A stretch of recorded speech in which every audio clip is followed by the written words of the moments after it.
Greetings.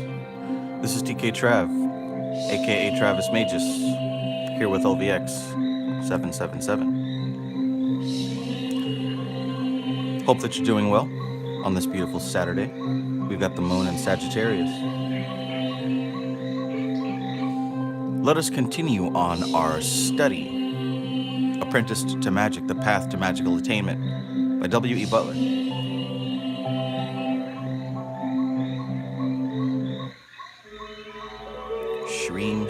Shreem. Peace to everybody who's here. Society Ejects. Peace, brother. Anna Molly. Peace. Cosmic Traveler. Peace. Good evening, Christian. Society Eject says, so last night when I got off the live, I downloaded a new video editing program and I started writing my short film and I refreshed my business plan. I'm not playing. 30 days. Hell yeah, bro. Hell yeah. I did something similar. I got off and just kind of replanned out what I'd like to do for the year and how I'm going to go about doing it. That's good to hear. Good to hear. ACW, peace. J. Baldale, peace. Oremi Media, peace. Afro Ninja, peace. Framestar, peace. Sunshine Chick, always good to see you. Good evening. So, where are we?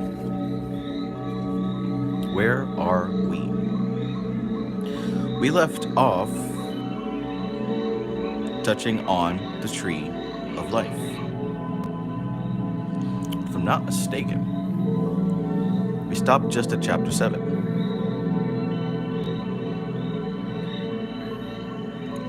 But remember, we went through some of the expectations of joining this group and becoming an apprentice of Mr. Butler.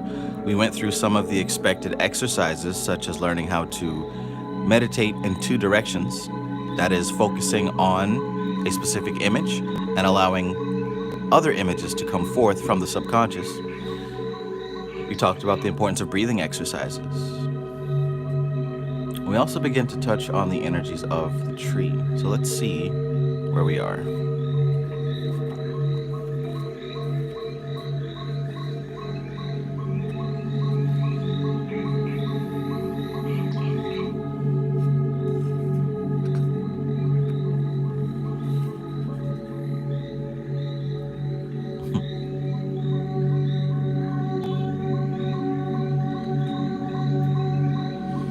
We talked about becoming a channel for these forces on the tree of life. We talked about the chakras.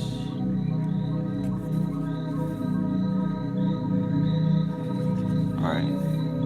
So yeah, let's continue with chapter 7. If this is something that you enjoy and would like to see more of, go ahead and hit that like button.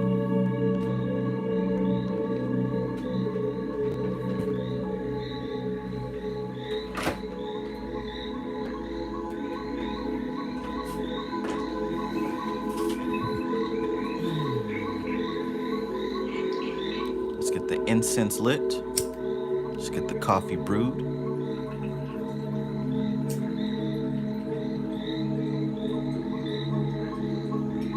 Just finished up doing some mantras. The mantra of now for me is Sreem. Sreem is the Bij mantra associated with Lakshmi.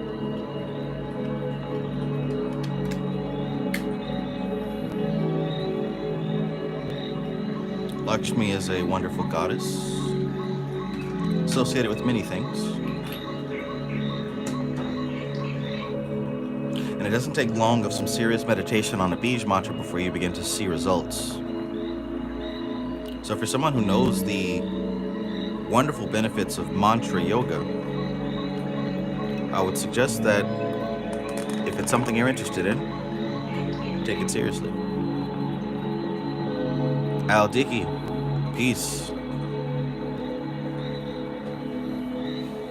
That was an interesting story that you shared about you looking forward to getting out in 6 months, and your roommate was not too happy about that.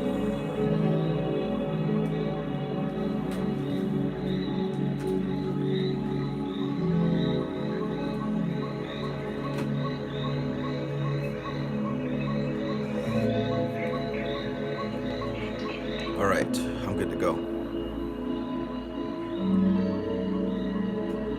That man said, I ain't never getting out, nigga. He said that was the last time he was talking about him getting out. I understand. We don't want to upset this guy. Everybody's tough till real life happens, right?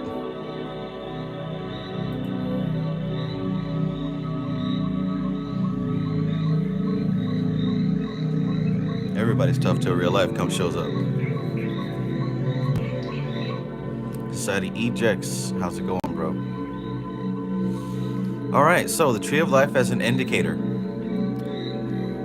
Looking forward to this chapter because I tell you what, you either know Kabbalah magic or you don't. There is not really an in-between. Kabbalah isn't something that you can maybe watch a TikTok video on and get it. You know what I'm saying? Like, it's something that you understand or it's something that you don't. It's that polarizing. And a lot of questions I get are about Kabbalah magic.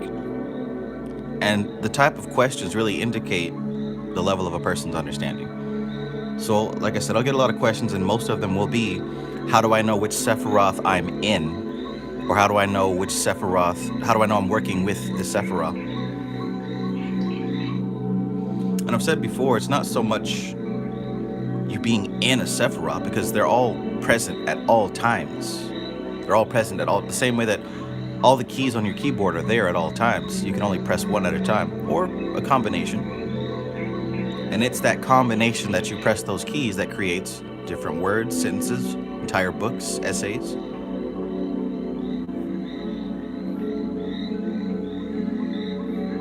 Oath, peace.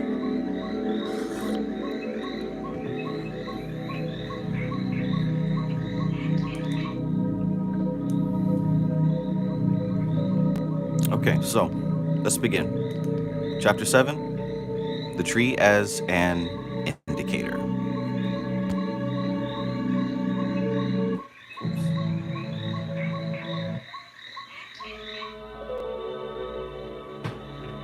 The tree as an indicator. From your diary, I see that you have been doing quite well in your meditations and in your use of the tree as a filing system. You will find that as you use the tree in this way, that certain Sephiroth are easily used, while others again do not seem so congenial.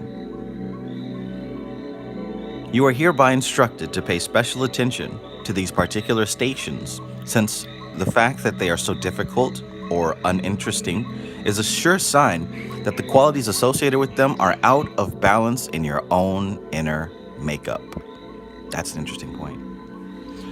Possibly, they are uncovering old mental repressions and inhibitions to the dismay of your subconscious mental levels. Real quick, I want you to take note of that.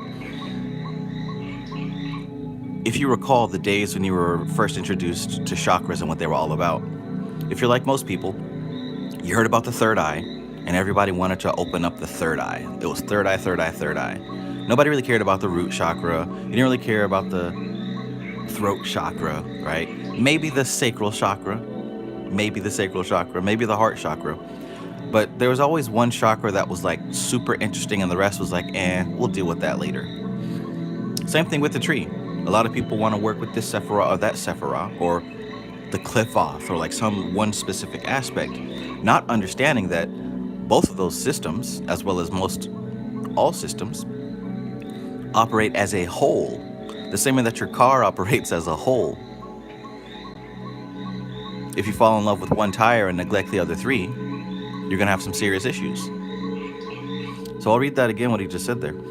He said, you are hereby instructed to pay a special attention to these particular stations, right? Because he said that there are certain Sephiroth, according to your notes, that you don't seem too interested in. He said the fact that they are so difficult or uninteresting is a sure sign that the qualities associated with them are out of balance in your own inner makeup. Perhaps you're not interested at all in the root chakra because that's the one that you actually need to work with the most. You're avoiding it. Perhaps you don't care too much for Malkuth because in all actuality, that's the one that you need to work on. and the work is a bit difficult, so you decide to avoid it. Interesting take. Apart from this, however, you're doing quite well and are ready for the next part of the exercise. But a certain amount of careful study is necessary before this can be used by you. It is in this connection that I want to give you the principles upon which further development is based. Your work with the symbols of the tree has begun to associate certain happenings in the outer world with the attributes of these various symbols, and they are now becoming charged with mental and emotional meaning. Like that? Your work with the symbols of the tree has begun to associate certain happenings in the outer world with the attributes of these various symbols, and they're now becoming charged with mental and emotional meaning. That sentence in a nutshell is how you build your personal tree of life. As you begin working with the qualities of the tree, you start to notice that certain experiences throughout life correspond with and correlate to the different sephira and the different paths. And once you connect those dots, you connect the fact that, hey, this experience is a 30-second path experience. Hey, this experience is a Yasad experience. Hey, this is a Bina experience. Once you start collecting that kind of data and attributing to its proper place, this is literally how you build your own tree. Look at what he says. Your work with the symbols of the tree has begun to associate certain happenings in the outer world with the attributes of these various symbols, and they are now becoming charged with mental and emotional mental and emotional meaning. It is only when this has been done, to some extent at least, that the next part of the work can begin. So boom, that's a preliminary step. That's an elementary step, right? He says it is only when this has been done, to some extent at least, that the next part of the work can begin. So I want you to regard your work at the present time as falling into two distinct categories. Listen close. Listen close. First of all, you are building foundations, and upon the strength and accuracy of these depends the safety of the superstructure you may erect. It is necessary, therefore, that these foundations should be well and truly laid. See, I always refer to the tree as a building, as some sort of thing that stands on a solid foundation and you build upwards. I say build your library of correspondences, because that's exactly how it is. The initial experiences of the tree isn't some mystical dream work. It isn't drawing sigils and saying magic words in the incense smoke. It's literally learning how to recognize Malkuth behavior, Yasad behavior, 11th path behavior, 13th path behavior. It's learning how to acknowledge all 32 paths in reality, not in theory, in reality, in practice. And as he said, depending on how accurately you're able to do that, depending on how accurately you're able to attribute certain life experiences with the different aspects of the tree, the accuracy on that depends on the safety of this superstructure. So you could build a faulty tree. You can build a fucked up tree. You can build a broken tree. How does your tree look right now? Do you have clear, distinct experiences of the 32 paths? Maybe not all 32, but do you at least have clear, distinct experiences of the 10? If I say Malkuth, does an experience come to mind? If I say Yasad, does an experience come to mind? At least those two you should have solid and clear. If I say Netzach, if I say Hod, if I say Tifereth, do you have a clear experience? If I say Bina, Gibara, Chesed, Chokmah, Kether, does something clear come to mind? You feel what I'm saying? If nothing else, you should have those lower 3, lower 4. After the lower 4, you should have the first 10. And then work your way back down the paths. And I tell you what, tarot is an excellent tool to help you expedite that process, because all those tarot cards that I'm shuffling and showing you on the screen, each one of them are a representative of one of those 32 paths. Yes, sir. Yes, ma'am. Cards 1 through 10 represent the first 10 Sephiroth. That's 40 cards right there. Then you've got the major arcana, the 22. Each one of those represents one of the 22 paths. So if you begin to learn and understand the symbolism behind those 22 major arcana, you can start to understand. Listen to that now. If I pull the moon card, well, let's go with the easy one. If I pull the world, the universe, the eon card, if I pull, not the eon, if I pull the world or the universe card with the androgynous being coming out of the wreath and the 4 angels in the 4 corners, if I pull that card, the world, number 21, whatever experiences come to your mind that define that card, the world, the universe, that should also give you experiences for the 32nd path. You can go ahead and tally up and add the definition of that card to your experience of the 32nd path. And you can go back up the tree. MC Maestro, thank you for your donation. Hazard Pie, welcome, welcome. I believe it's late night for you, but hey, hot fresh donuts, straight out the oven. What do you cook donuts in an oven? Yeah.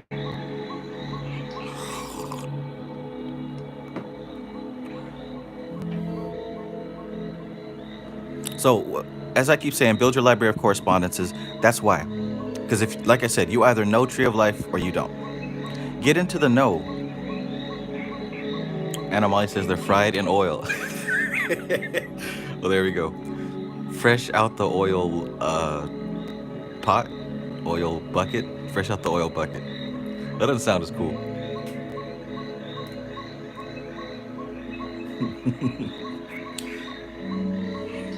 All right, so build your library of correspondences. Build the foundation, like he says.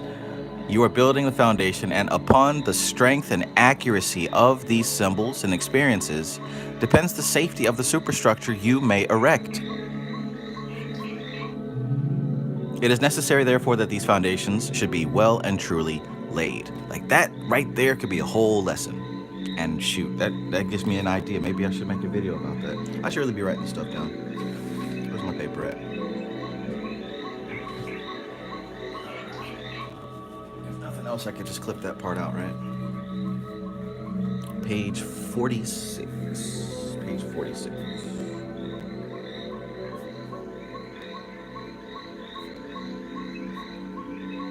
Yeah, I might just clip that up.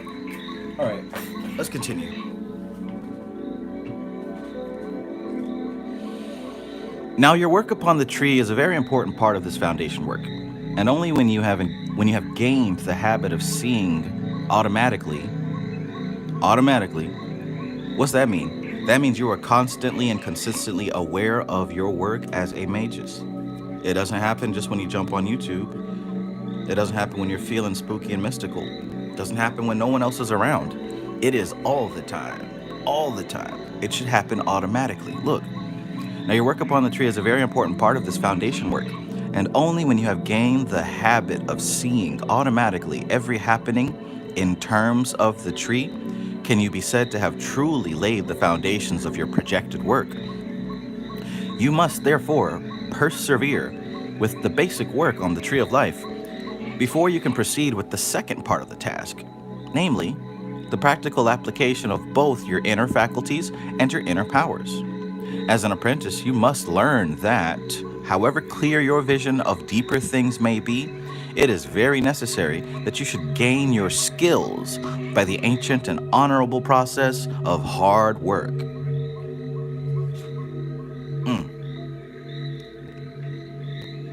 How about that?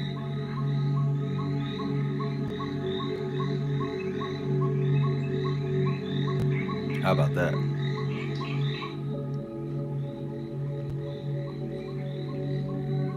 Society Eject says, I'll look at the Tree of Life different now. I was looking from a physical point of view, but now I understand that it's not physical. Yeah, and to really clarify, Dion Fortune mentioned how the Sephirah are objective experiences and the paths are subjective experiences. So with the Sephirah, it's going to be a lot easier to apply it to physical reality. But the paths are going to be more inner responses to outer reality. You get what I'm saying? Inner responses to outer reality. You can say that's the paths. But the Sephirah, you're going to be able to attribute that to external things easily. Framestar Film says, build from the storehouse of images, and you already on the path and working with that particular sphere. Yes. Build from what's already there, right? Build from what's already, and that's the beautiful thing. You don't have to all of a sudden, oh, how do I start? You start with what you got. You build from your storehouse of images. Build from what you already have. You can go back into your memory and start applying this stuff. Oh, that was a Gibura experience. When I got fired from my job, right? I didn't necessarily do anything wrong. It's just that they needed to let some people go for whatever reason, and my name was on that list. I was no longer useful and appropriate for that job. It stings a little bit, but fuck all that. Get the lesson. Get the lesson, right? There was a time period where my city, a new business came into town, and it was huge. eBay, right, came into my city. They bought this big ass building, and they rented out a school, and they had all these people come, and people came from out of town, right? And they did this massive interview. And at the time, I wasn't working. I was living with my uncle. I had just came home from college. I didn't really have a job. I didn't have anything. I was bumming. But this job came to town. It was in the newspaper. It was all over the place. This was like 2012, 2013, something like that. They came to town. They rented out this little school, and they had all the people in the city come through, and people from out of town come through to sign up for this job and apply. It was a call center job. eBay owned it. And see, what that did was that was a Gibura, that was a Chesed experience, right? It expanded things in the city. It gave a bunch of people who weren't working a new opportunity. It gave a bunch of people who were tired of their jobs an opportunity to expand, to make more cash, to bring business to our city, right? That was a Gibura experience. Somebody with a vision came and carved out a piece of land and opened up their dream. And it still stands here today. That business is still going on under new management, but that was a Chesed experience. So you can look back in your life and attribute different experiences to the tree. That's how you build your tree. Are we clear on that? Is that coming through clear? Is that clear? Jay Baldhale says, what experience is having lazy ass coworkers that make you want to flip? Okay. That sounds more like a path. That sounds like more like one of the paths. Remember what we said? The tree of life, the Sephirah are objective, but the paths are subjective. So it's happening on the inside. It's your inner reaction to outer experiences. Look at the 22 major arcana and see which one of those line up with how you feel. That's how you figure this stuff out. Supremacy McCoy says Gibura, Ogun, and the Voodoo Tarot, that's his path. Okay, and you're exactly right on that. But the point I'm making here is you want to make this personal. You want to make it make sense as far as your practical life, right? Ogun and the Voodoo Tarot, that's not really practical. There are gods associated with the Sephiroth and with the past, absolutely. But what we're talking about here is personal experiences that you can use to build up the tree. So when you look at Gibura, you should be able to point to an actual experience in your life of that force. A time where you had to slice, or when you got sliced. And not necessarily sliced out of anger and rage and war, but sliced out of necessity. It had to be done. We got to cut some people from this job. We got to cut the cancer out, right? That's what I'm talking about. Peace, Sirius 2888. Aldiki says the L is not a loss, it's a learning experience. And that's exactly why we have them, right? So we can use them to build. But let's keep going. Nooney's Universe, peace. So yeah, now your work upon the tree is a very important part of this foundation work. And only when you have gained this habit of seeing automatically every happening in terms of the tree can you be said to have truly laid the foundations of your projected work. You must therefore persevere with the basic work on the tree of life before you can proceed with the second part of this task, namely the practical application of both your inner faculties and your inner powers.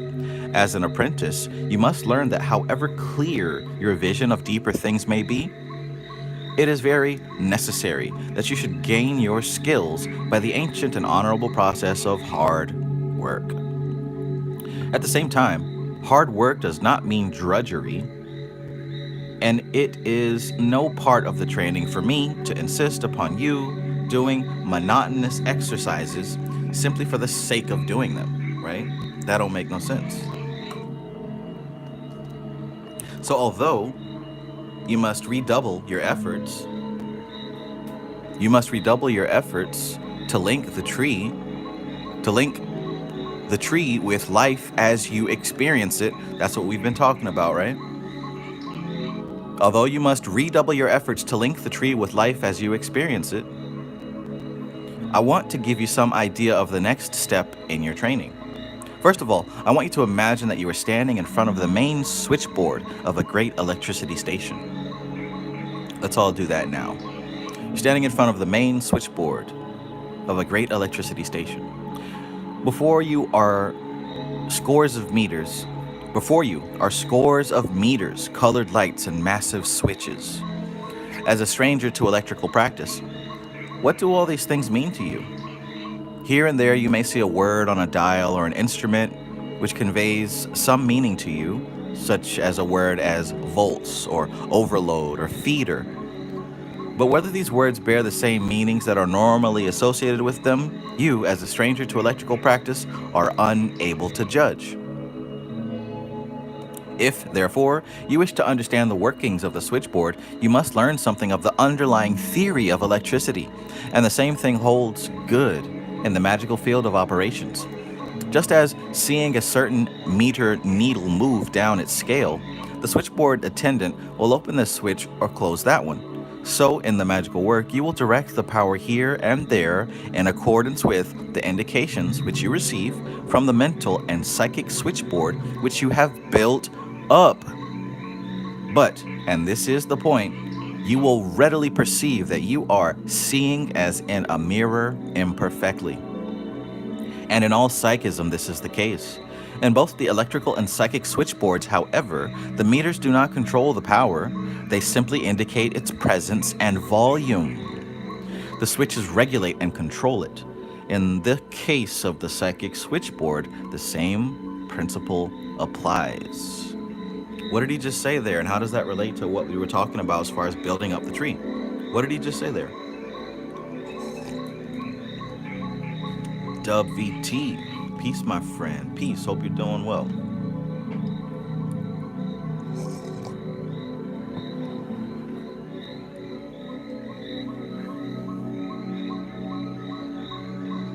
Punishing this coffee. I'm about ready for a second cup. What's he saying here?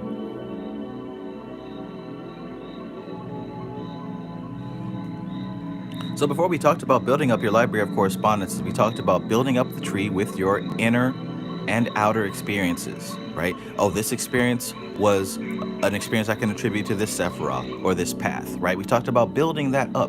Now he just gave the example of this giant dashboard, this control panel, this switchboard, right? And it's got a bunch of buttons on it, dials and gauges and meters.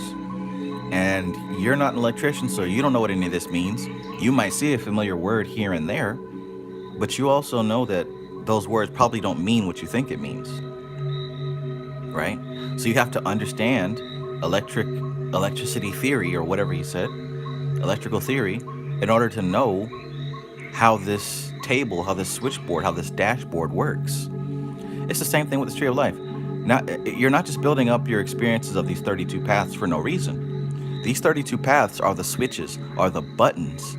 They're the keyboard, right? Same way you look at that control panel with the little meter and it's got the needle going, and if it goes too far to the right, it's overloaded, or if it's too far to the left, it's not really turned on. That's what you're looking at when you see the tree of life. That's what you're looking at when you see this image. It is a cosmic spiritual switchboard. I don't know what the other folks see, but that's what I see.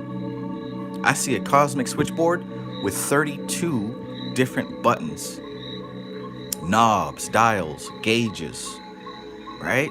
That's what you should be seeing. And what he said there, it's not that an electrical switchboard turns the power on and off, or it's not how much power is in it.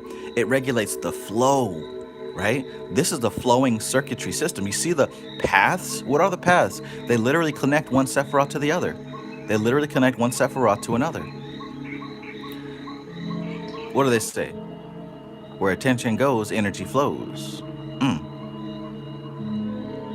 Where attention goes, energy flows. I don't know how other people explain the tree of life. But see, if the buttons and the knobs and the gauges and the dials that you've constructed are not very clear, or worse, they're incorrect, how well do you think you're going to be able to manage the flow of energy? How effectively, how efficiently, how usefully, how appropriately do you think you're going to be able to manage the flow of this life force, of this prana, of this LVX? How effectively are you going to be able to manage it if your machinery is trash? That's why it's so important to get your Library of Correspondence up.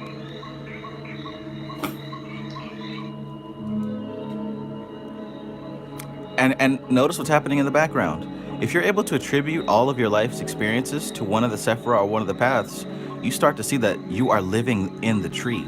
The tree is life, right? Because if you're connecting and learn how to connect every experience with a different part of that tree, all of a sudden, you're going to open your eyes and realize that you are Adam Kadmon, that you are this entity that's right there in the midst, right?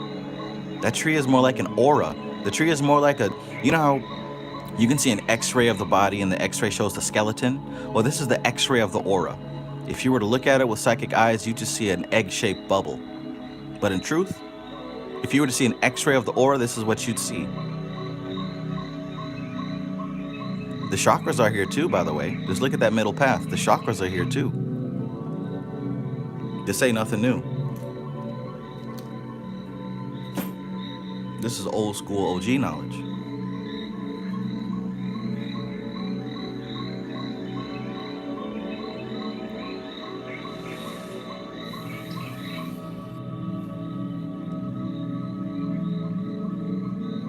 Wonderful.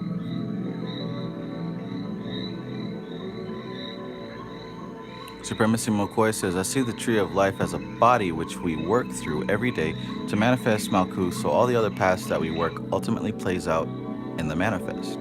So depending on left or right path, conscious or unconscious, people are traversing the tree of life every day.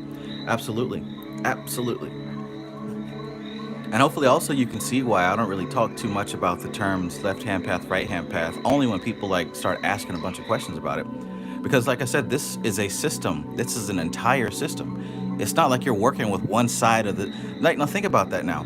If you're working with just one side of this machine, off rip you're imbalanced. Off rip that's like falling asleep on your arm and your arm goes numb and you stay that way for days. I read the story about this young kid who was doing heroin. Yeah, one of my NLP books, it talks about therapy and hypnotism. And there was this one young kid who did heroin a lot. And one day he overdosed and fell asleep, overdosed on his arm in a certain way that it went dead, right? But he was there for so long, the blood circulation cut off and they had to amputate his arm. And the kid was, of course, absolutely traumatized. And it just described the process of hypnosis and therapy that they went through with this young man to, you know, help him. But just imagine focusing on just one aspect of the tree, hardcore like that. That's equivalent to falling asleep on one of your arms or legs. Everyone who wishes to be successful must use the entire tree. All right, let's continue. Peace, Philip. Good to see you. Good to see you. Keep it consistent, my brother. Okay, now the process of magical training is designed to teach you first how to receive the impressions which are coming in constantly from the inner places, from the inner planes, and then how to direct the forces which are being indicated by these impressions into the correct channels. Just as the meters on the board symbolize the energies which are passing through them, so their equivalents, the symbols of the tree, show forth the cosmic energies which are coming to you. As I've said all week in my recent videos, none of these spirits or sigils are good or evil. They are representatives of a type of cosmic force. They are representatives of a type of energy. So there's not a goat-faced man floating around the atmosphere waiting to hurt you or to help you. It is a symbol which represents a type of energy that you can and do work with. Same thing with all the different symbols of the Sephirah. That's what spirituality and religion is. It's a collection of symbols that are organized in such a way to help you to get a result. Why is it that you even Christians do their rituals, right? Once a month, they pass around that plate with those little paper chips, and they pass around little shot glasses of the Concord grape juice, and they recite the word, the incantation. If you ever look at the church pamphlet before the service starts, they start with the invocation. That's a magical word, isn't it? What are they invoking? When you eat the flesh and you drink the blood, what are you doing? All these are symbols of working with a specific type of energy. I used to think that my week was set, right? I got Jesus in me now. I could do anything. Right? It worked. It works. All right, let's continue. So, just as the meters on the board symbolize the energies which are passing through them, so their equivalents, the symbols of the tree, show forth the cosmic energies which are coming to you. Or, to change the metaphor, in these symbols which you are being trained to use, you are learning the alphabet of the mysteries. You ever heard that phrase, the alphabet of the mysteries? When this has been learnt, you will be able to begin to speak in the language of the mysteries, and in this way, to make your own personal contact with the tradition and with those who stand behind it. The cosmic language is symbology, and its equivalent in the English language is metaphor, examples, right? This opens up the symbolic aspect of your understanding so you can catch the energy behind the stories, right?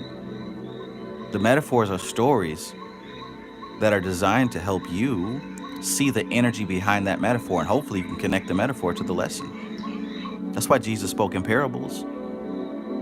It's easier to use a metaphor to get the understanding across because you put your own meaning, or should I say, a good metaphor is a story that you can relate to, right? You have an experience with it.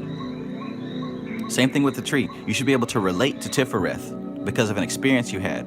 It's like an inside joke. You should be able to relate to Bina because of an experience you've had with it. You see how this works? The same way that you have your close friends and you guys have your personal stories, you guys have your inside jokes that if you tried to explain it to somebody else, they wouldn't really get it because you kind of had to be there. That's what it's like with this tree. That's why I say you either know Kabbalah or you don't. It's one of those things where you have to be a part of it or you're not. The alphabet of the mysteries.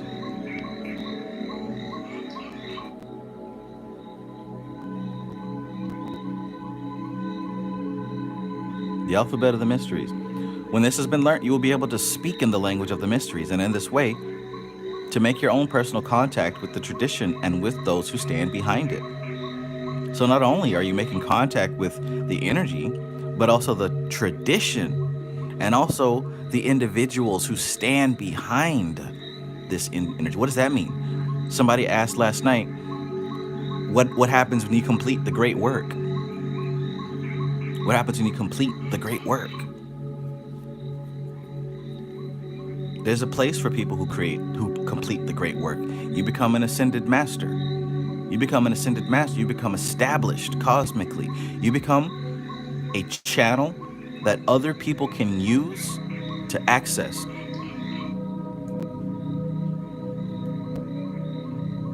You become a channel that other people can use to access a specific type of energy. The same way that you look at saints in Catholicism, the same way that we deify individuals. You look at Michael Jackson, right? Look at Michael Jordan. Look at certain individuals that have become the greatest in their field. They almost symbolize the entire field itself. That's what happens when you complete the great work.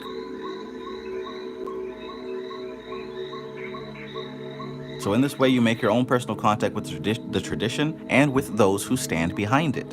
The human mind is not, with certain exceptions, adapted to deal with abstract things, and much of the failure of certain occult schools comes from their endeavors to train their pupils along purely abstract lines. This is as though one attempted to build a lofty structure without the aid of scaffolding. Yikes.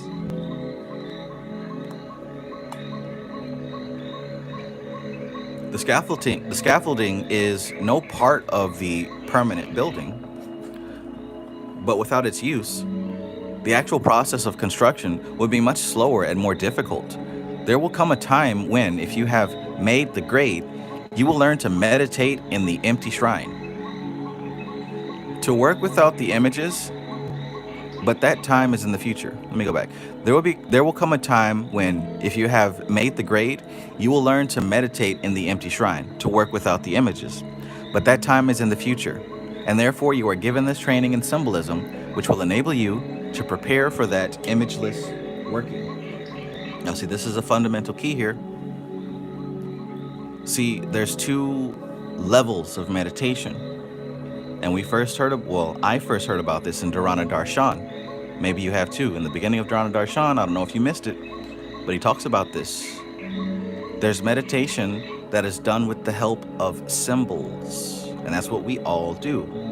There's also meditation on nothingness, and that's incredibly hard for somebody with an undisciplined mind. That's incredibly difficult for someone with an undisciplined mind.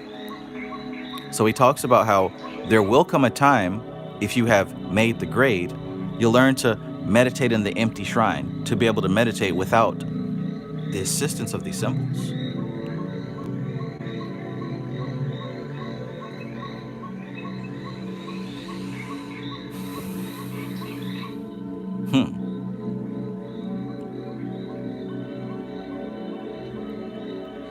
To work without the images, but that time is in the future, and therefore you are given this training in symbolism, which will enable you to prepare for that imageless work. In other words, meditation with images is a lot like the training wheels. Once you master that, you can begin to really access the pure essence. Because that's what I've been saying, right? The symbols, the sigils, the images, they're all representations of an essence which is behind them. We use those symbols to really get into the understanding of the essence behind it. Until you learn to make your way to the essence, you have to use a symbol to get there first. So it's not even really a choice. It's like building up a certain psychic muscle.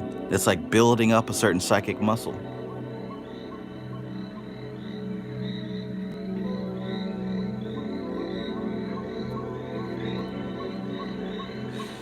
One of the most helpful facts about the system of symbolism, well, let's go back, but don't make the mistake which many have made in the past, and which many are still making, of taking the image for the reality which it symbolizes.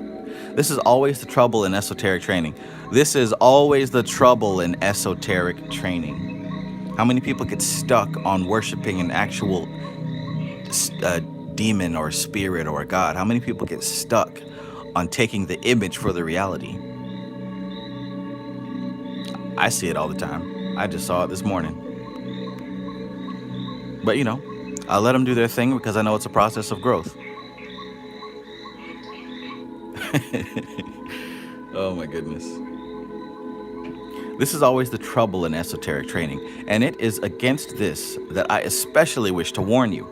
All the symbolic images with their wealth of detail and color are but the indicators of the invisible forces. Man, this chapter alone has so many valuable gems that need to be paid attention to. All the symbolic images with their wealth of detail and color are but the indicators of invisible forces. Look, what you call God is invisible. What you call Christ is invisible. What you call Baphomet is invisible. What you call Lucifer is invisible. What you call King Payman is invisible. What you call Shiva.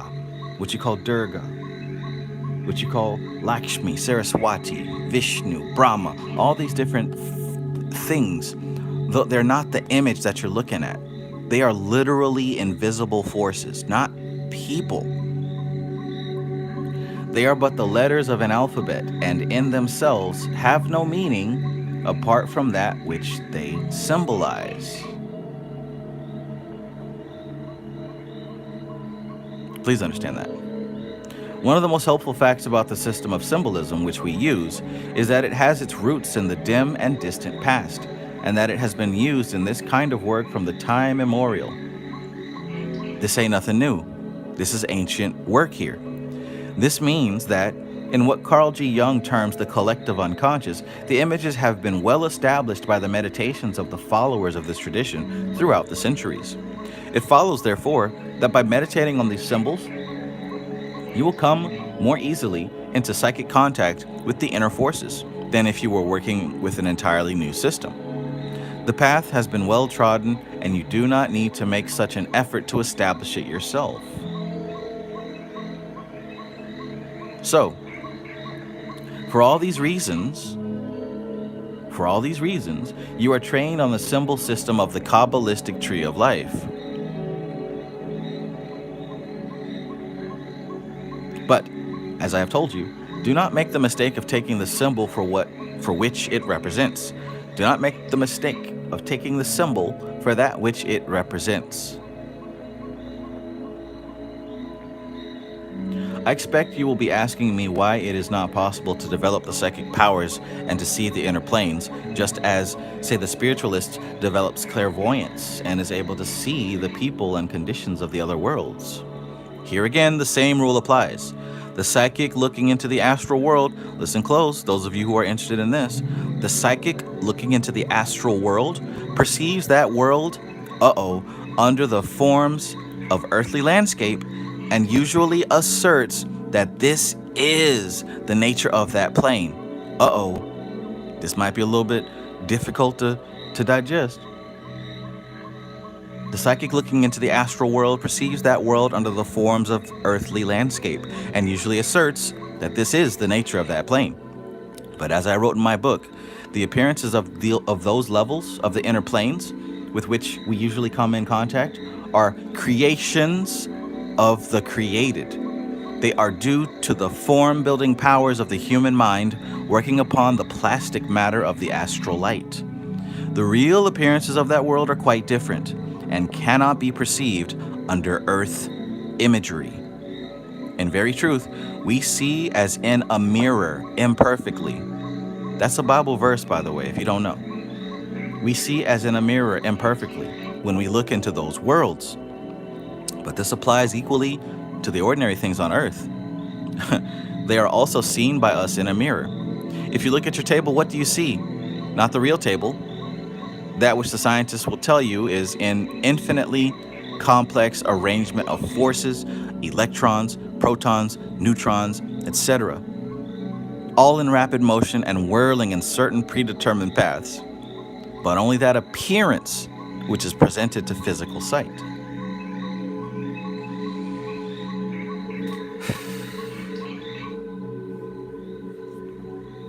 How many people have had a vision of other worlds?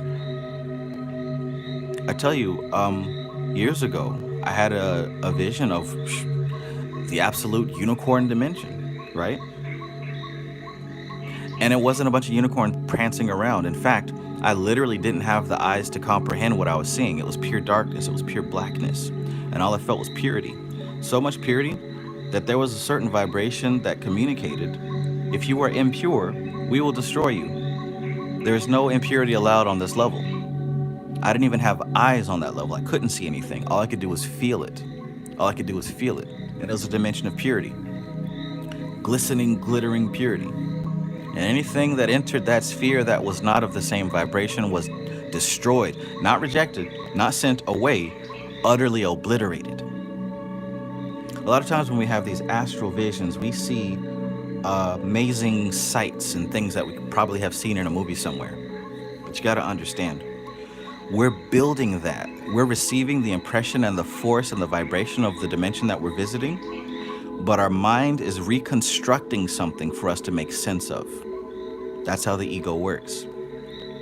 You may have gone and had a visitation to some inner plane, and you may have seen something that you can describe, but understand that what you're describing is not what you actually saw. That's what the brain reinterpreted, and that's what's happening in your dreams as well. That's what's happening in your dreams as well.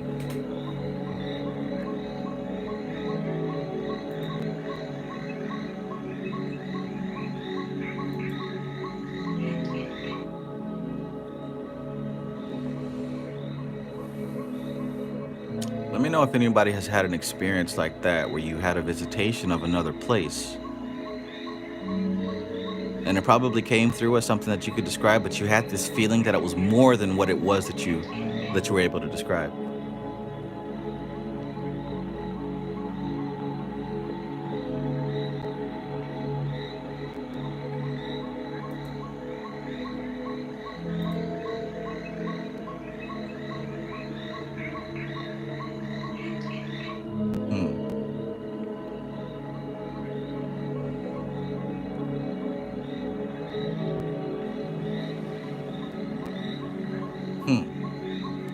Hazard Pie says, when I was a child, I saw as a child, and something about looking through a glass darkly, trying to remember. Yes, that's the quote. Well, you're referring to the quote, I'll say. Kevrose SS God, peace.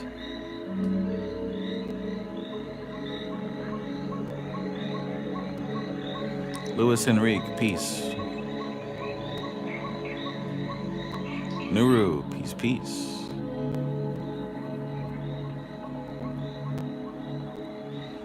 Kevros SS God says, I once had a vision 4 years ago of a world made of shapes. Jay Baldhill says, I did once and it was wild. AZW says, I couldn't tell if I was traveling up or down. Anna Molly says, yes, it's like shifting vision for me. I can only see a tiny fragment each second of the dream. Yeah. Yeah.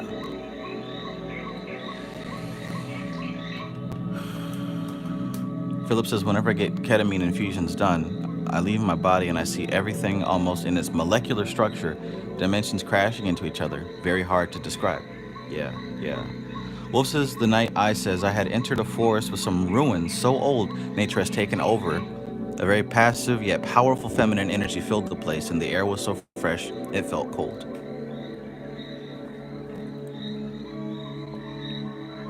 So again, keep in mind that what we're seeing in these states are not what we're actually seeing. We're seeing an interpretation that the mind is giving us. It's crucial to keep that in mind, because what happens is that when people have these experiences, they take them literally.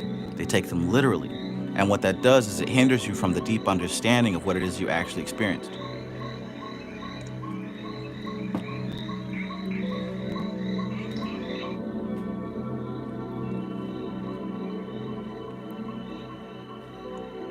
So again, he said it's the very same way as things happening on Earth, right?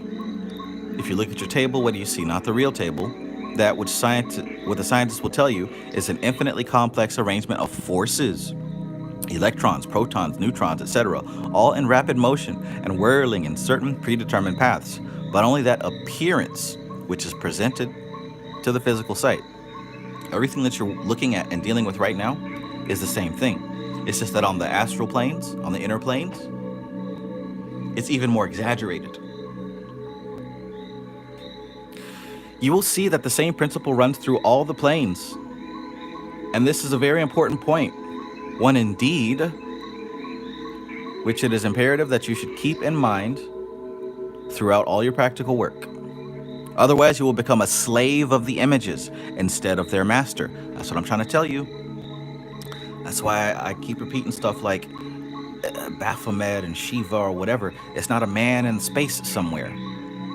It is a symbol of energy. It is a symbol of a force, a cosmic force. But if you allow yourself to think that these beings are people somewhere, that's the first step to becoming enslaved by the image itself. And that's a sad state to be in, especially if you call yourself having power.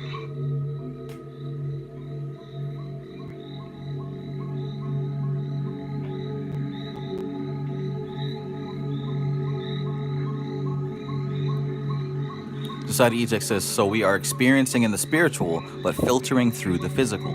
Exactly. Exactly.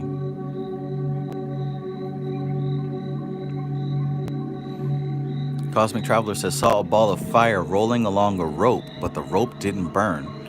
And yes, so you should be able to take that and translate it. Because here's the thing, like, people ask me, there's another thing I get. People ask me, oh, Trav, I saw this. What does that mean? Well, that's the thing. You need to figure that out because your brain turned it into that symbol. Now you need to sit down and decode that symbol about what those images mean to you. What's that rope mean? What's that ball mean? What's it mean that it didn't burn? Right? And if you just sit back and say, oh, I don't know. Well, if you can't interpret your own dreams and messages, what makes you think that you're ready to interpret something deeper? Start with your dreams. Start with the visions that you do receive. You do have the meaning for the symbols that you see. You do. That's why your specific brain translates them into those specific images you see. Your brain's not going to translate it into something you don't understand. That doesn't make sense. You might as well just not see anything. You might as well just not see anything. But your brain translated into something for you specifically. So you got to take the time to break down your dreams. You can't go looking for what somebody else has to say about it. And you can't just sit back and say, I don't know, if what you want is to expand in this field of knowledge. Like the video if you like the video. Looks like we're at 50% likes once again.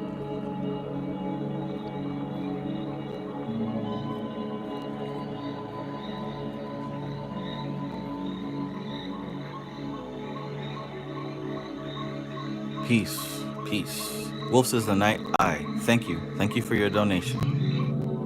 I appreciate you.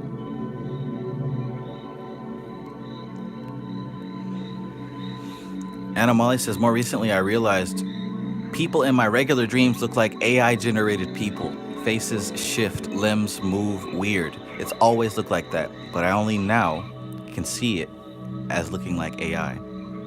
I'll tell you my theory. I think that utilizing AI correctly is damn near equivalent to having an open portal to the etheric plane. Like, I think that's where those images are being pulled from. Just think about it.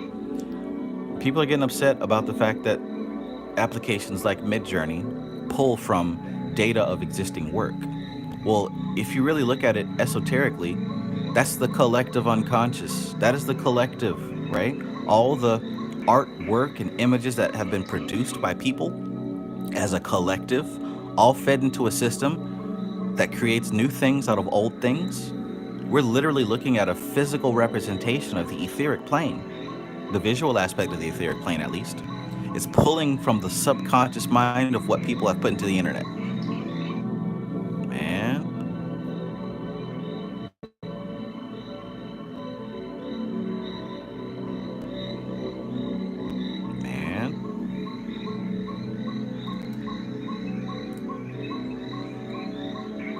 Let's continue.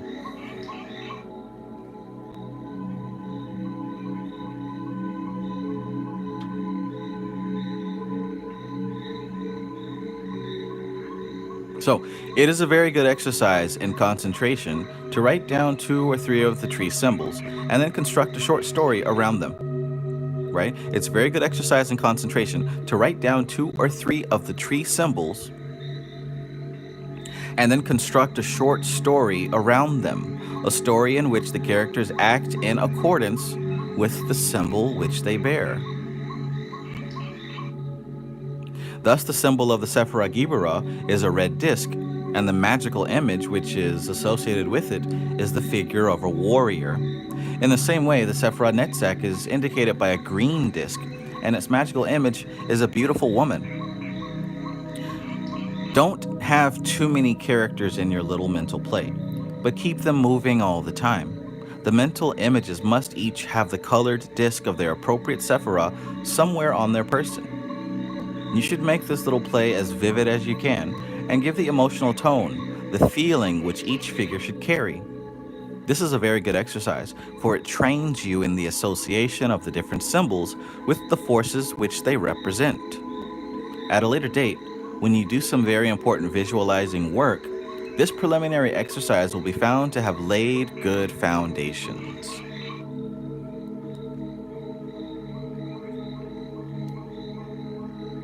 Mm, mm. When you have gained some proficiency with this exercise, you will find that it tends to overflow, as it were, into your outer life. You will find yourself automatically associating the people and the conditions around you with the appropriate station and its emotional significance. At first, this will be somewhat limited. You will deal with primary colors, as it were, and neglect the various shades in between.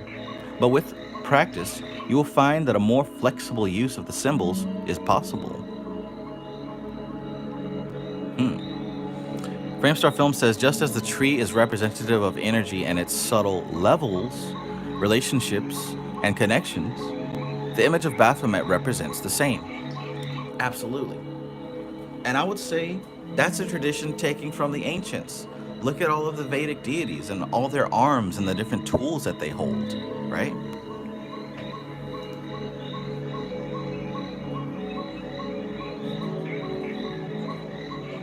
We're looking at a representative of a specific energy with different relationships and connections. So there's a Baphomet experience. There's a Shiva experience. There's a Durga experience. There's a Kali experience.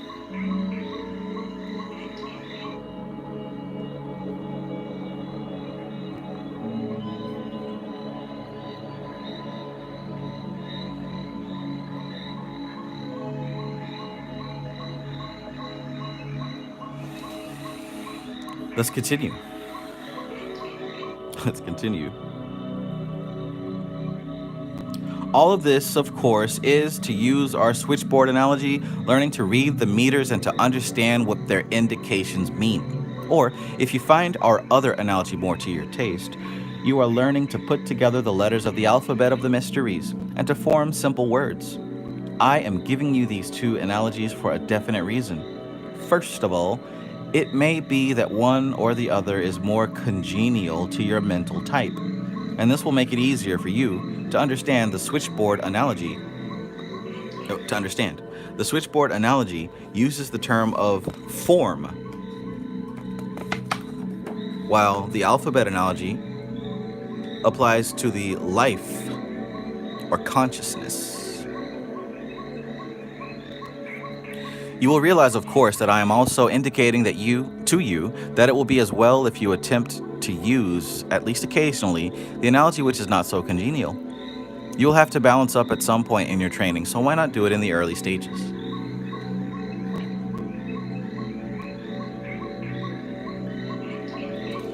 It is necessary to learn to think in a foreign language in order to speak it with any degree of fluency. It is necessary to learn to think in a foreign language in order to speak it with any degree of fluency. In other words, the process must become automatic.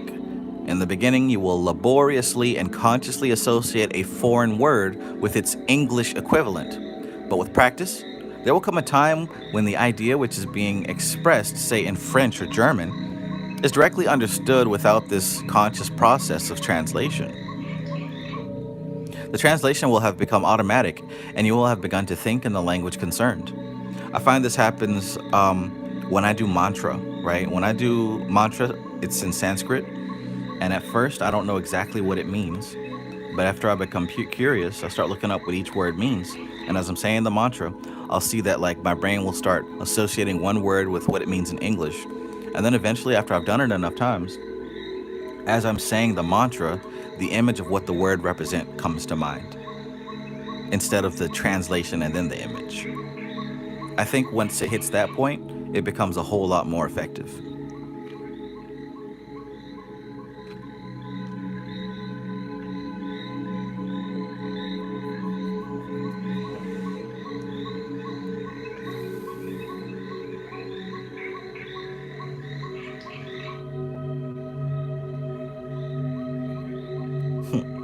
Star Lion. Peace, peace.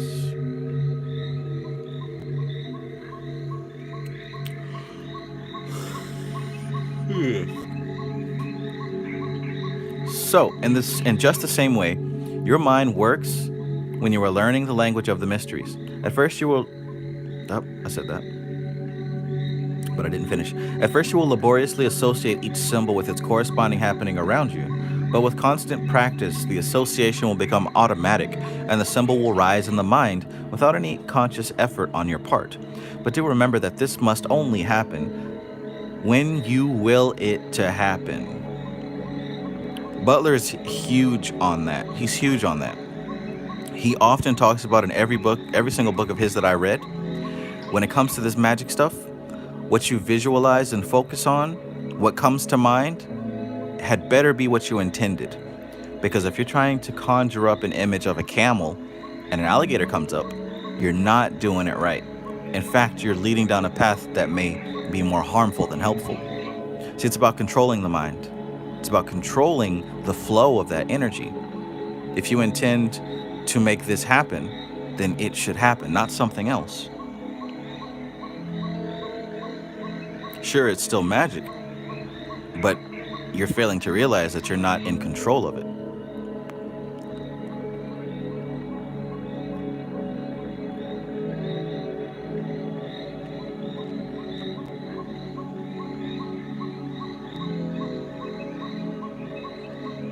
Cramstar Film says, I wonder how AI would respond to some of Mr. Butler's prompts. I've seen they have it now. I think I've seen an Aleister Crowley GPT where it literally has analyzed a lot of what he's written. And you can ask it questions as if you're talking to Crowley, based on its understanding of his work.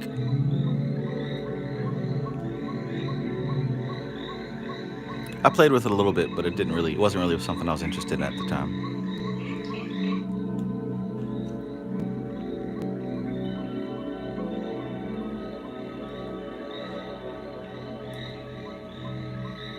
So yeah, he says, but do remember that this must only happen when you will it to happen. The rising up of the symbols must always be kept under the control of the will. It is most important that you should realize and act upon this here at the beginning of your training. Unless you gain this control over the images, you will have much trouble later on. Think about that now.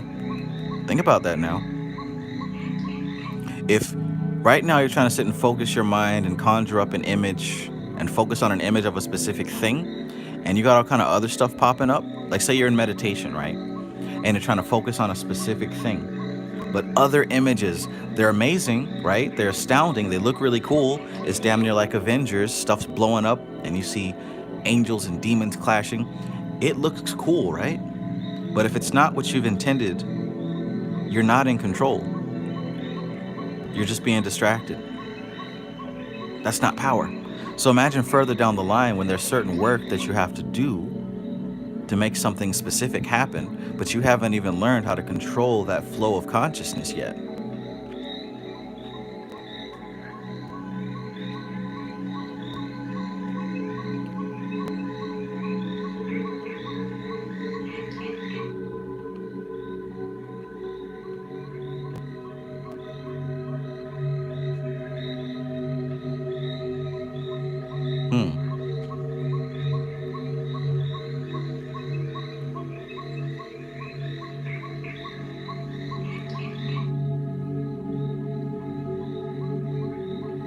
Continue. Well, now I think I have given you sufficient. I have given you sufficient for the time being. Keep on with these exercises and use your own ingenuity to make them as interesting as possible. Make a game of them, or as I have said, construct small plays around the magical images. That's a good exercise to do, by the way. To actually make a little play in your head with the characters being the Sephira of the tree. He said, don't work with more than like 2 or 3 at a time. That's an excellent game to play with yourself. If you have any talent for drawing, use it in this way. You ever see people draw like the anime versions of Ronald McDonald and Wendy and the Colonel from KFC? Or you ever seen people draw anime versions of like Walmart, Target, Costco, and stuff like that? I wonder what the Sephiroth would look like if you were to draw, like an anime version of each Sephiroth. I wonder what each path would look like.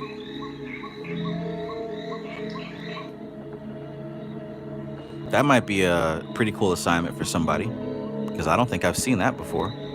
Not presented in that way, at least. If somebody's a pretty badass artist, if you think you are, maybe let me know. We can work on something like that. That'd be cool.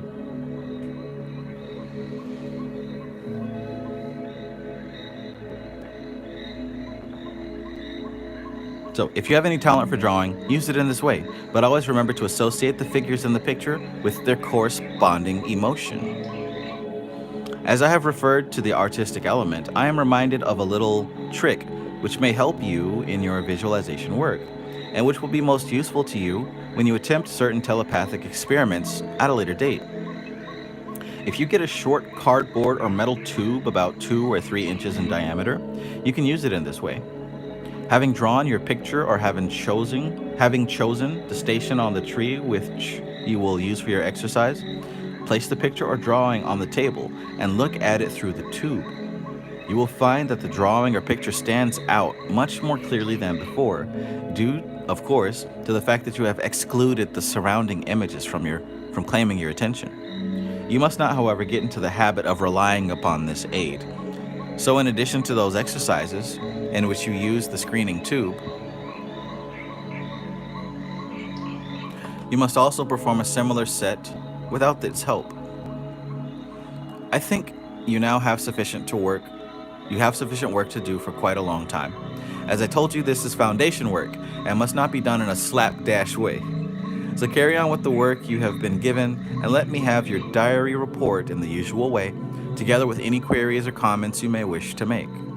By the way, keep a close lookout on the reactions of your wife and your friends to your work in this field. Though they may not be able to see what you are doing, they cannot help noticing or noting what you are becoming.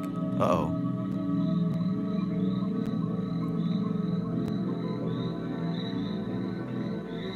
And it is by this that you will be judged. Keep an eye also upon your own reactions to them. It may be that you will find yourself becoming irritable or otherwise emotionally disturbed. If so, remember that the fault will, in the majority of cases, lie with yourself. In some ways, you have not been working as you should. Before attempting to blame those around you for these upsets, take a very careful look at your work as recorded in your diary. As the entries will be read by you in cold blood, as it were, you should be able to see where you have gone wrong, and you can then take steps to put things right. Has anybody noticed that on their spiritual path, right, as you get deeper and deeper, you start becoming very annoyed by the common people? You start getting very annoyed by people in your life who are not into this, even to the point where you might start looking down on them, considering them to be mentally inferior.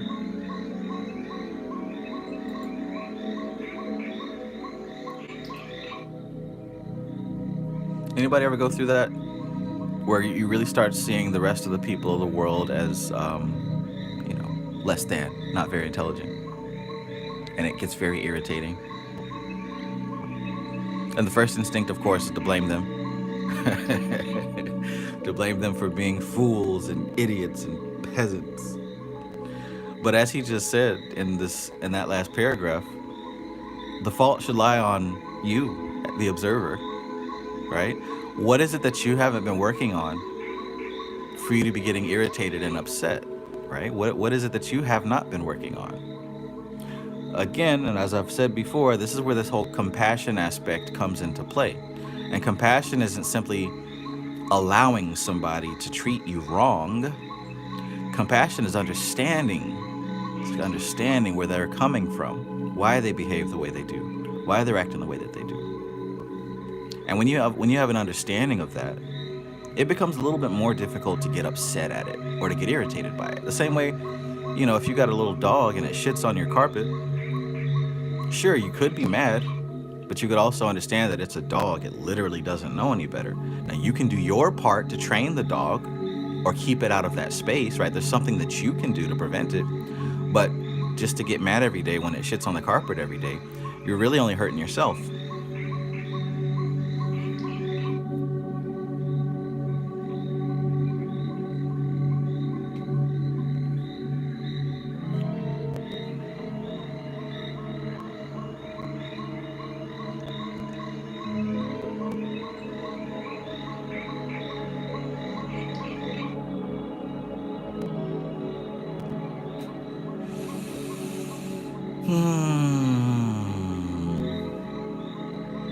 Oh, a lot of comments coming through.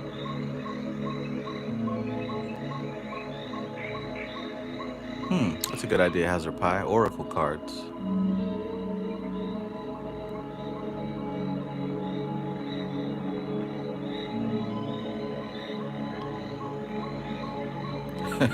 Peasant. Peasant is a funny word.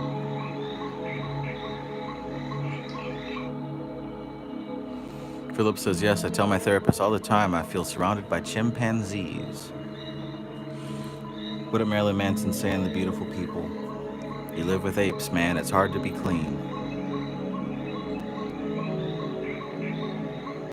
Not my monkeys, not my circus, right?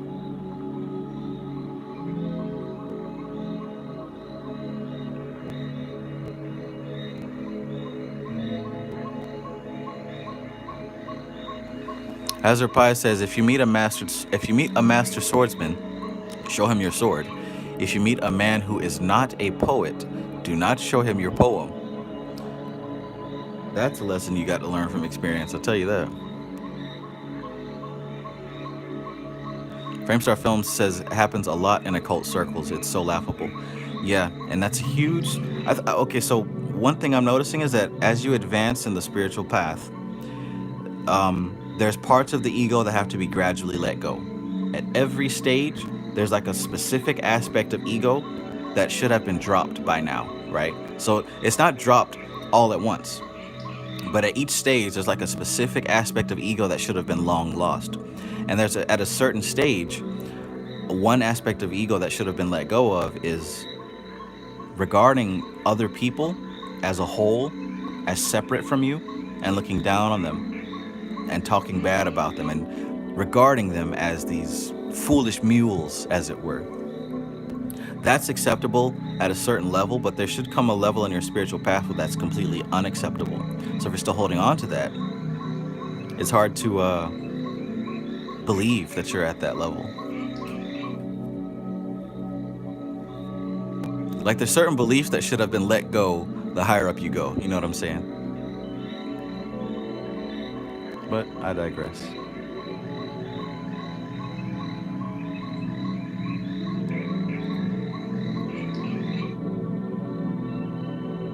All right, let's keep going. You know, nature always attempts to eject from a living organism anything that is foreign, that is a foreign body within it. Ah, that's a good metaphor. Check that out. You know, nature always attempts to eject from a living organism anything that is a foreign body within it. That would explain why, as you move up certain levels, there are certain aspects of your personality that must go. And the group mind to which you belong will try to do the same with you as soon as you begin to become different from the mass of those around you. This chapter is full of so many gems. Let me read that again and listen to it. You know, nature always attempts to eject from a living organism anything that is a foreign body within it. And the group mind to which you belong will try to do the same with you as soon as you begin to become different from the mass of those around you. But we are training you to become an integral part of the group mind of your race, while at the same time you develop new ways of looking at things and become capable of transmitting your new point of view by your attitude to life. So do not in any way draw attention to your esoteric studies. Such a desire for attention is one of the things you will learn to eliminate from your character. That's one of the things I'm talking about. At a certain level of your spiritual evolution, you should have eliminated your desire to gain attention. Like the dude that was in the chat last night, blowing up the chat, talking about how he was advanced and evolved. But it became very clear that every post he was trying to get attention and trying to get somebody to say something about how great he was. How can I believe that you're at that level that you say you are when you're literally demonstrating the behavior of a child who desperately wants attention? You see how like those things don't go together? That's how you judge by action, not just by word. You're not going to find an advanced practitioner trying their best to gain attention from you. It just doesn't work like that. What the hell am I going to do with attention from strangers?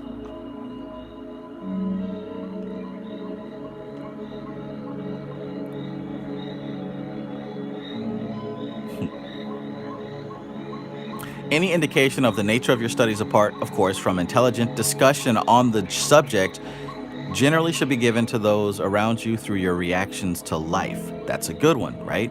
Using life as an opportunity to kind of share some of the esoteric knowledge, right? You don't just go up to your Christian friends and family and start talking about occult stuff. You know good and damn well they're going to shut it down, not listen, etc. But when life presents an opportunity to discuss a certain topic or something like that, makes it easier for the person to listen. He says, any indication of the nature of your studies, apart, of course, from intelligent discussion on the subject, generally should be given to those around you through your reactions to life. It has been said that actions speak louder than words, and although this may be a trite Victorian axiom, it is a very true one. Keep in your racial group mind. Keep in your racial group mind. Don't openly defy it. Leave that to the host of would-be reformers who have not yet learned to reform themselves. But who claim to have an infallible remedy for all the sin and suffering of the world. That's like when the Christians jump in here and say, turn to Christ. He's the only way. Look, leave that to the host of would-be reformers who have not yet learned to reform themselves. I guarantee you, every one of them that jump in this chat talking about read the Bible, Christ is the only way, they struggling them damn selves. They are struggling themselves. Because first of all, why are you here in this chat?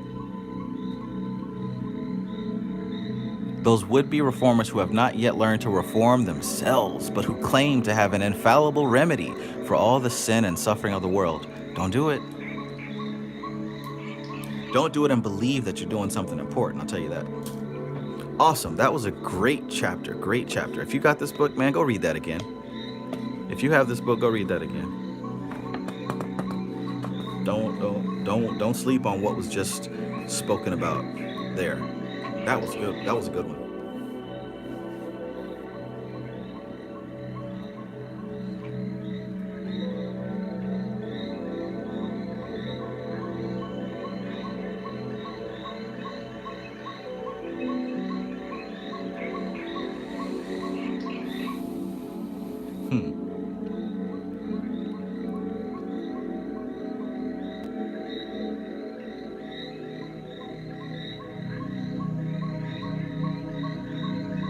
Jay Baldhill says, yeah, straight up, I don't like to make it known I study and practice these things. Yeah, I went through my phase of like desperately trying to share this information with people who don't care. Although I didn't get really ostracized for it, I could see that I was over enthusiastic and just yapping. And they would change the subject to some other stuff that I wasn't interested in. Or they wait till I finish talking, and then I'd feel good because they listen. I feel like I have a friend. And then they'd ask me for something. It took me a while to catch on, right? Because I so wanted friends to talk to about this stuff.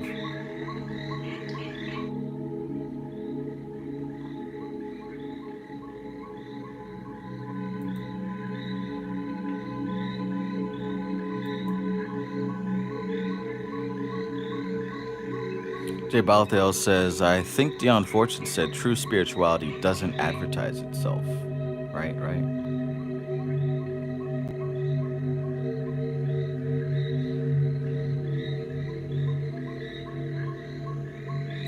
All right, so we got another chapter here. Fantasy is the ass which carries the ark. Wonderful.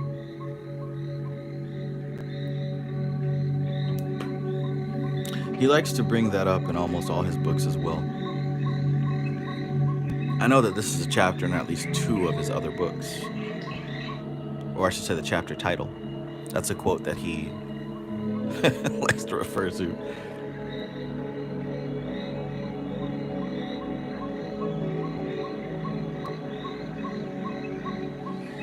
Oh, that's a funny one, Supremacy McCoy. I see that too. Supremacy McCoy says, only thing I be seeing kind of odd is how people be posting pictures of their magic or rituals to create a persona of aggression or toughness around them. Like, don't fuck with me, I do voodoo. That shit is lame. Yeah, I've seen that.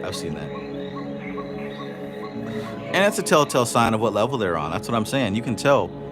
They might say whatever they say. Oh, I'm an ascended, I'm a master this, I'm a high-ranking priest, that, and the third. But if you're doing stuff like that, you're telling on yourself.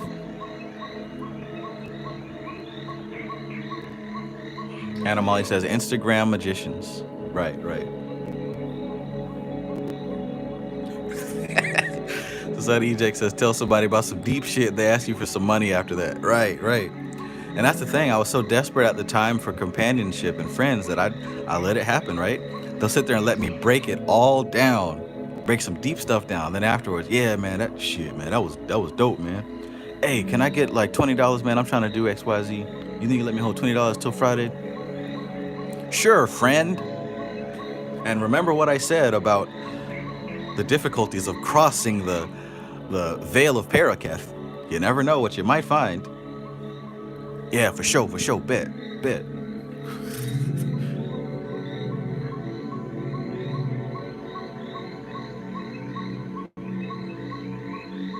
All right, let's keep going. Fantasy is the ass which carries the ark. I see from your diary that you have been having a fair amount of success in your work on the tree, so I can go a little further with your instruction. I want to teach you the art of projecting the thought images which you have learnt to construct. Oh, nice.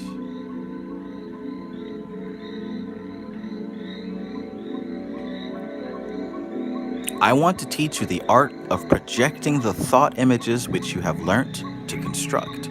However, before I go on to this, I have to repeat the warning which I have given you so many times in my instructions. Never fall into the habit of allowing these thought images to rise into consciousness unless you have definitely willed them to appear. You must control the images, not to be controlled by them. And didn't I mention that? He repeats that phrase often for a reason. Anytime you see a person like this repeating words verbatim, it's probably pretty important to their philosophy. If you are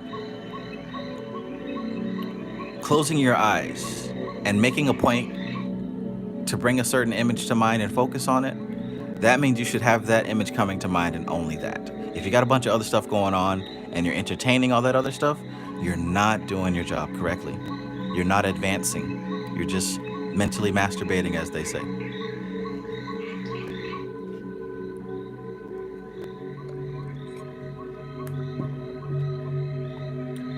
Ooh, coffee's cold. I think I need to re-up.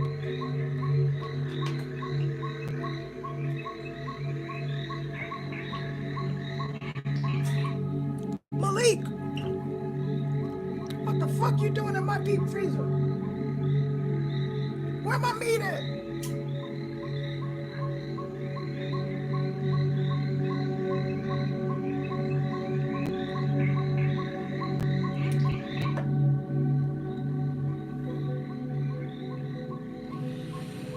Had to light that incense. All right, so once more, never fall into the habit of allowing these thought images to rise into consciousness unless you have definitely willed them to appear. You must control the images, not be controlled by them. Particularly in this case, when you begin this work of image projection. This process must not be confused with the one which psychologists term projection, which is an involuntary act of attributing certain values to other people and to things. Thus, the apprentice in magical work may give to the craftsman who is training him a curious authority. He may find himself automatically regarding the craftsman as a very wise old man, and may lean upon his authority as a child upon a father. But this is not healthy, though in the beginning of magical training it is more or less inevitable. After all, the craftsman does know, or should know, more about magic than the newly joined apprentice. However, the craftsman must always work in such a way that this psychological projection is drawn away from him. And the apprentice must train himself to be independent of the craftsman, for at a later date, he will have to do his magical work without his continual help. So why not start to do this at an early stage?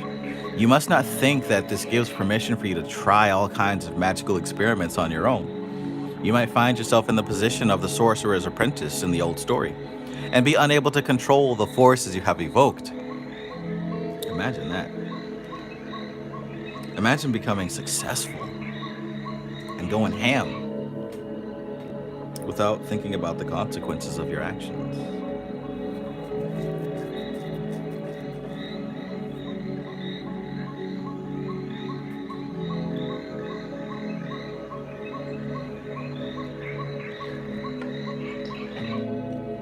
At the beginning of my magical career,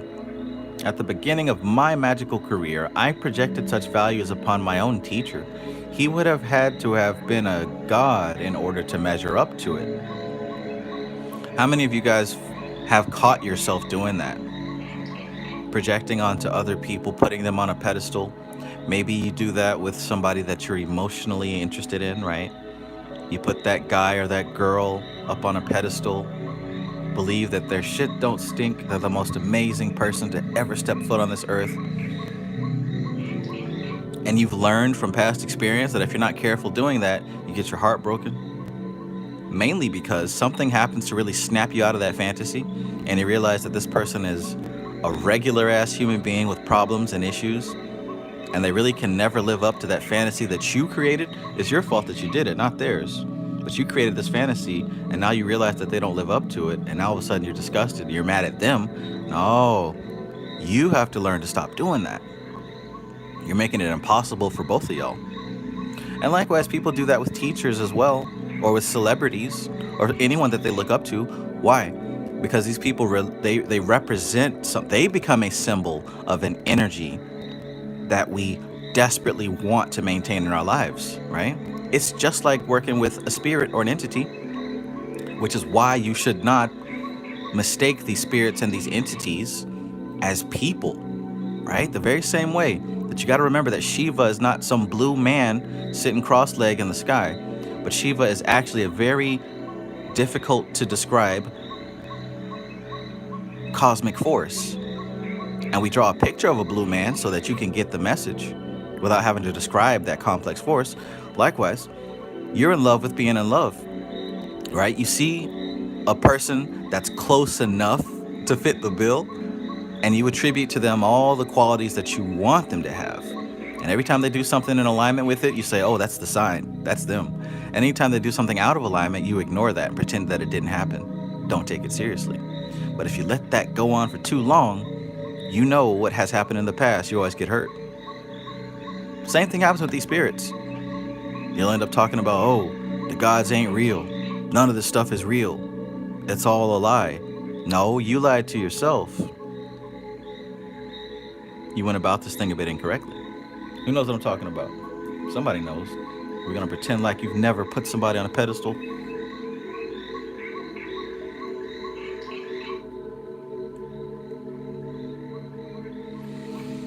MC Maestro says I took a hard L on that one. Oh yeah, me too. Oh, that's a good one. Starline says, stop doing that with my parents when I realized they were just kids when they had me, so I had to forgive them. It was my fault for creating that. Yeah, man. Yeah, that too, right? See, that's probably the first time it happens. We put our parents on that pedestal and believe that they are God, right? I went through that too, and I remember snapping out of it. It actually took a long time for me to snap out of it. Believing that your parents are perfect and they know everything and they always make the right decisions and they can never be wrong. even if it feels wrong. Anna Molly says it's natural. We gloss over red flags and get stuck on green ones. Jay Baldale says, here lies a toppled god. His fall was not a small one. We did build his pedestal, a narrow and tall one. Frank Herbert, Dune. Oh, that's powerful.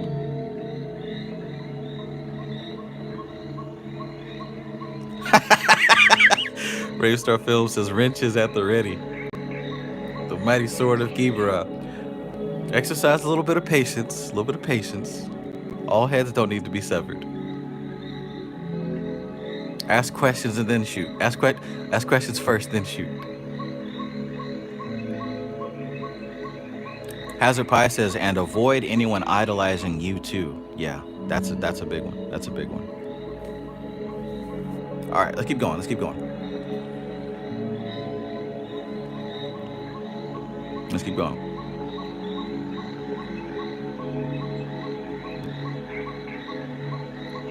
At the beginning of my magical career, I projected such values upon my own teacher. He would have had to have been a god in order for me to measure up to it, in order for him to measure up to it. Gradually, I learned that, like all teachers, he had feet of clay. And over the years, I began to withdraw this projection of values, this identification of him with the archetypal wise old one. I did that with my first teacher, right? My first teacher. It was actually my first time moving out of my parents' house, and I moved in with this guy who was all into the spiritual stuff, and he had the crystals and the really cool bongs that were shaped like dragons and mushrooms, right? And he just always had synchronicities. He said that magic in essence was coincidence control. I'll never forget that quote. He was my first magical teacher, not even on purpose. I was just a kid ready to move out of my parents' house. Introduced me to the mushrooms and all that good stuff, right? That was my initiation. And I did put this guy on a pedestal, but I didn't realize until later on that he wasn't a wise old one. He was a guy who knew a little bit more than I did about the subject. Nothing bad happened, but I did learn that you can channel divinity from regular people. Just be careful not to attribute that particular divinity to the person.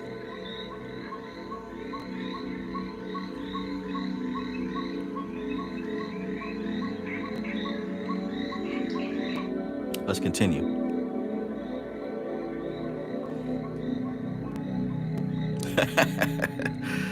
All right, let's continue.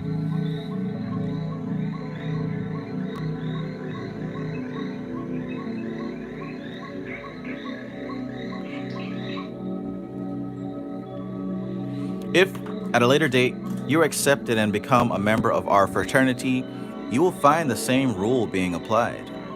Although you will find the power and help the brethren behind you when you really need help, you will also find that in the application of that power, you must work out your own salvation. Now, just as you can project such values in an entirely involuntary fashion, so you can project definite images by the same method.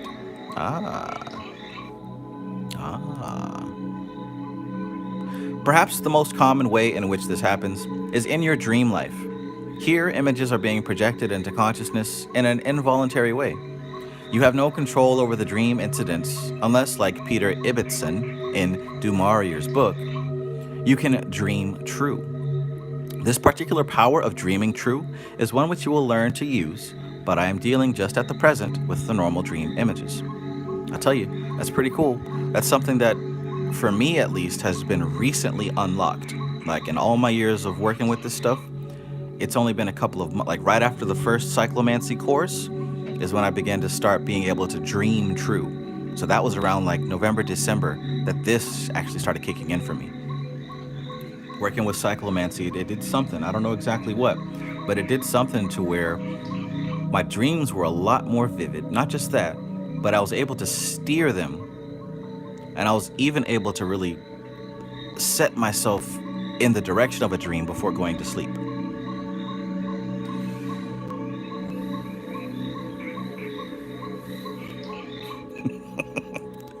Do you want time out to think about it? Okay, so such images arise in response to underlying energies, right? We talked about this in the last chapter. Such images arise in response to underlying energies, which are attempting to come into expression in life, and they are both an ejection of repressed mental material and an indication of the way which must be trod. The sources of many such dreams can be traced to factors in the mind which are more or less accessible, but there is evidence that there is a deeper level of the mind which is using these dream images in order to bring about true mental growth. This guiding power within can be imaged as the ancient wise one, and the authority by which you may have projected involuntarily upon your external teacher can be withdrawn and directed to this inner authority. What's he saying here? So, this process of projecting and putting someone else onto a pedestal, right? Oh, that is the perfect lover. Or, oh, that is the great wise teacher who can't do wrong. Instead of putting that on a human being, there's actually an inner subjective force that we can place that onto. In fact, all of our projections should be on inner sources. Because here's the difference. We have that need for a savior. We have that need for the wise Yoda to teach us how to become Luke Skywalker. And what happens if you find somebody that kind of sort of fits that bill? You'll project it onto them. You'll project it onto him. The problem is, once you find out that that's a human being, you're going to get your heart broken. And worst case scenario, you might even get used by them. And that sucks. It's much better to identify the inner force that reveals to you and teaches you as you live. There's an inner force that slowly unlocks information. That's the inner teacher. That's the wise old one. And what the difference is when you're able to project the wise teacher on that inner force, now that wise teacher can teach you through every medium. You'll hear him speaking through your coworkers. You'll hear him speaking through your children. You'll hear him speaking through your friends, through your lovers, through your enemies, right? Notice that the difference is you're going from a narrow and contaminated channel of knowledge versus a wide channel that has no limits on how it can get the message to you.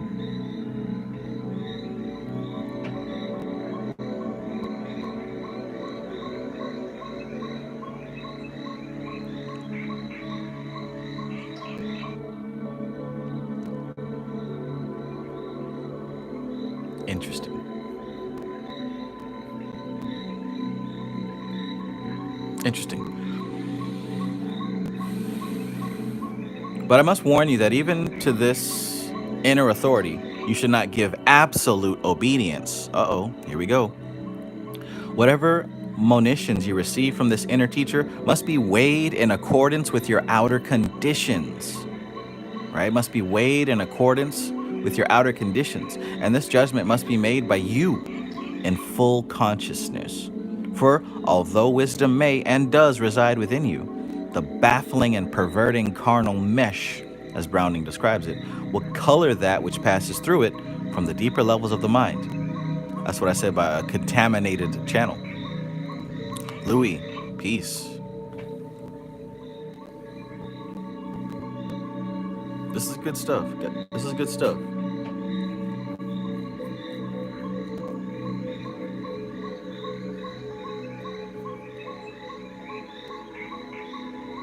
Hot dog.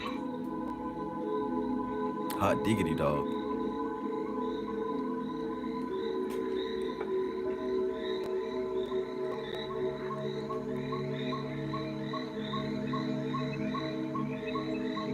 Now, just as you project the mental images in an involuntary manner in the dreams of the night, so there is a positive method whereby you can project them into apparent, objective reality. And this power can be used in a variety of ways. I will do my best to describe the way in which you must set to work. Like learning to ride a cycle, the essential part must be learned by attempting to do it and persevering until the power is gained. This means, of course, that I cannot tell you how long it will be before you are able to project images in this way. It all depends on you. This power of seeing visions is one which we in these modern days seem to have lost, at least in the positive aspect of the faculty. There's a good deal of involuntary mental projection of both images and values in many of the occult and psychic groups, but it is rarely that the positive projection is taught. In former times, such a voluntary use of the visualizing faculty was a normal thing. It exists today chiefly among artists, though it often seems to me that some modern art reveals more about the inner mental state of the artist than about whatever subject he may have chosen to use in his painting. Taught with Shooty, the book Taught with Shooty, she talks about the difference between an artist who's tapping into the ego and an artist who's tapping into the transcendental level. Does anybody remember that from Taught with Shooty in the early chapters where she talks about the artist tapping into the ego versus the transcendental level? And she said that when the artist taps into the ego, it's mostly, it might look good to them. It might be something interesting to talk about and observe. But when an artist taps into the transcendental level, it's something that speaks to a wide range of human beings because it touches us on a deep level. The ego is only a surface level of the human organism, but that deep level is shared by all of us. And if you're able to pull art out of that deep level, you're able to reach a wide range of people, and it stands the test of time. An artist who's able to go that deep is pretty rare these days. Pretty rare these days. I ain't got to tell you that. It's right in front of your eyes.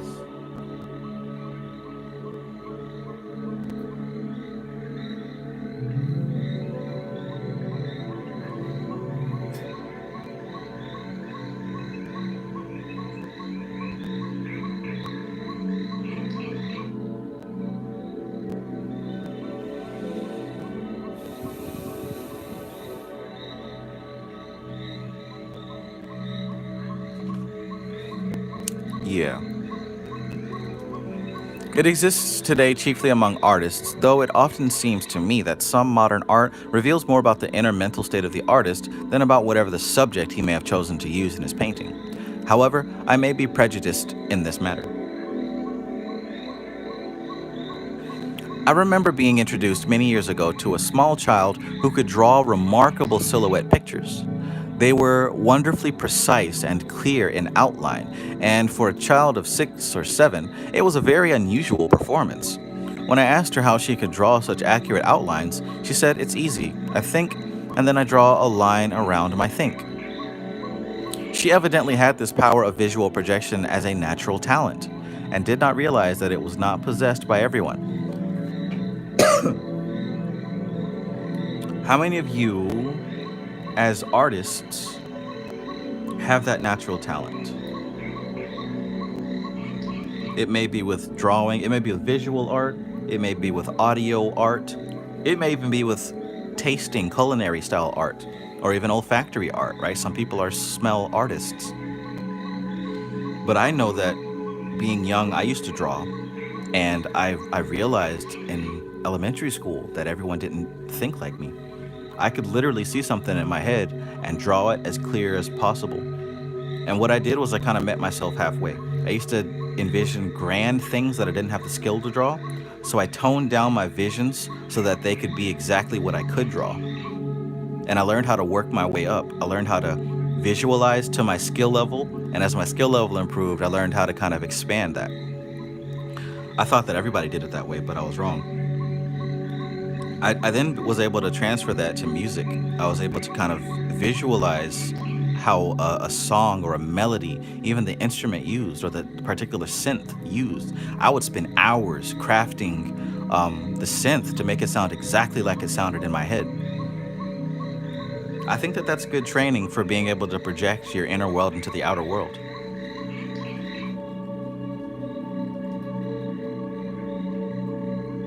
Starline says, "I never stopped drawing from DBZ days till now. Mobius and Frank Frazetta are my inspo." I love Mobius. Yeah, those DBZ days was a great boost for my passion for drawing.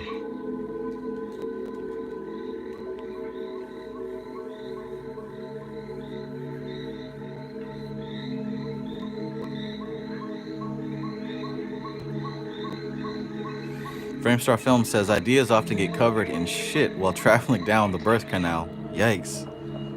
It's true. That's a visceral image, but it's true. Yikes. Framestar says my friend was born with shit in his mouth. We always laugh about that. Why would you share that information? As they say, I don't think Batman could pry that out of me.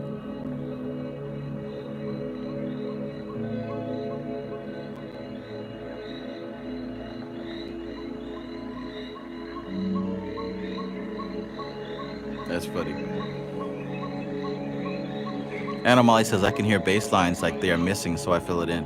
Yeah, that's funny. I hear that too. When listening to music, sometimes you hear what's missing, like what should be there. Yeah, I hear that too. Starlion says, Trav, that's what's up, Trav. Will you ever get back into making comics again? Yeah, it's one of the dreams I have moving forward. I'm very excited about AI because I know that it will help me to check that off my bucket list, right?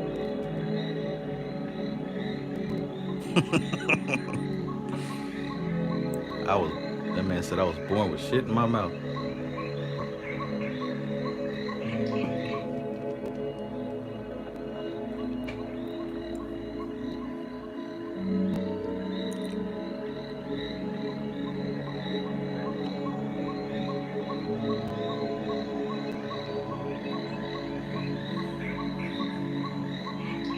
All right, so, well, all being equal, if you follow the instruction I'm giving you now, you should be able to develop this same power. As to how long it will take you to succeed in this exercise, I can only repeat what I've said many times before. It all depends on yourself. It all depends on yourself. The exercise falls into two parts. The first is the definite building up of the mental image you intend to project. This is the hardest part to do, just as the knack of getting the image out of your head, as it were, is the most difficult thing to acquire. However, until you have trained yourself to build up definite mental images, it is wasted effort to attempt to acquire the power of projecting them. So the building up comes first, right? The building up comes first.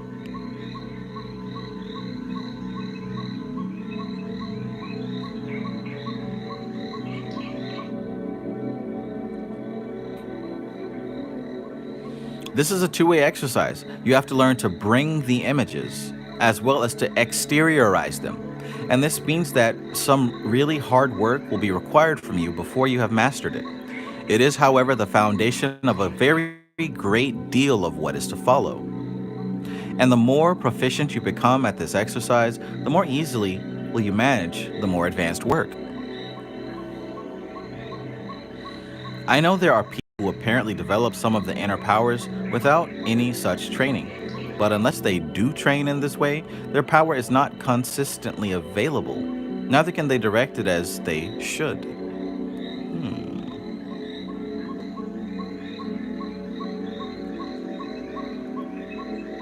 And now I want to teach you the first part of the exercise, the bringing in of the image. This is important. For this, you will need some picture or symbol. Any picture will do. Your common sense will guide you. And obviously, you would not use a picture which tended to lead your thoughts away from the main object of the work. Philip says, thank you for these book studies. There's no one else teaching like this on YouTube. And if they are, they want $300. Yeah, man. I appreciate it. Thank you for acknowledging. Louis says, Philip, they want more than that, brother. Right. This is Kabbalah from mouth to ear. Yet he who has an ear. Kevin Wise, peace, peace. For preference, choose a picture with a good deal of detail. The simple geometric forms should be reserved for later work. This is because the mind tends to jib when forced to attend to only 1 or 2 points. And this makes the work more difficult. The more detailed picture gives its scope to wander within limits.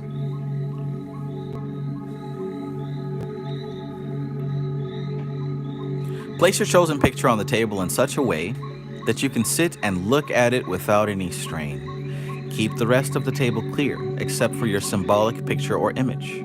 If you wish, you can use the cardboard tube I told you about to screen any other visual impressions. Now look quietly at the picture.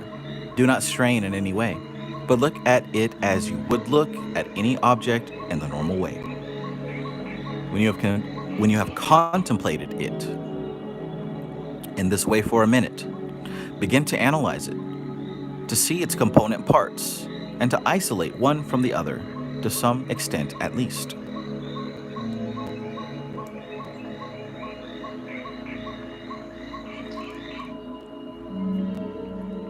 It is a good plan to give yourself a running description of the picture, and in the beginning of your work on it, you should make this running commentary in an audible voice, though of course you can keep it low. Perhaps if I give you an example of how you should go to work, it will help you. So we will assume that you have chosen for your picture a simple landscape, say a cottage at this side of a wood, with a man sitting with his dog at the open door. How many people saw that as I described it? A cottage at the side of a wood with a man sitting with his dog at the open door. Having quietly looked at it for a minute or so, begin, as I have said, to analyze it like this.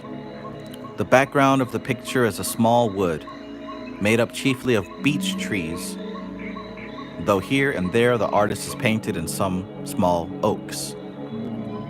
It would seem that the season of the year is autumn, as the leaves of the beech are turning very lovely brown. The whole scene is bathed in mellow sunshine. The beechwood seems to be on the side of a hill, and the cottage nestles into it at its foot, separated from it, however, by a level stretch of garden, part of which I can see because of the slant of the picture. Bro, you know what that sounds like? Somebody tell me what that sounds like right there. Somebody who knows, who's been experimenting with different tools.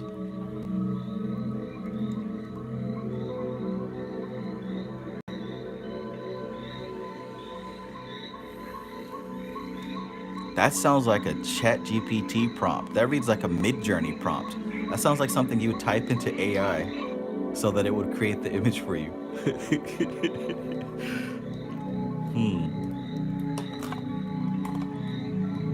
The cottage is white-walled, thatched with small windows, all of which in the picture are open. The man is shown as elderly, bearded with an appearance of heavy relaxation.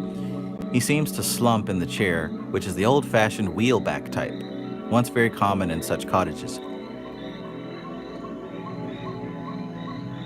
The dog which sits by his side is a black and white collie, and the man sits with his hand on the dog's neck. Dimly seen through the open door are some articles of furniture, and from the cottage chimney a curl of smoke ascends lazily into the clear sky. You will see that not only have I described the picture, but I have also indicated the atmosphere which the artist was trying to express in it. The more you can do this, the more you will be able to get out of the exercise itself. Also, this practice will help you to develop your powers of observation. Man, listen. That's exactly what you would type into Mid-Journey if you'd want to get a good image, like that level of detail and specificity.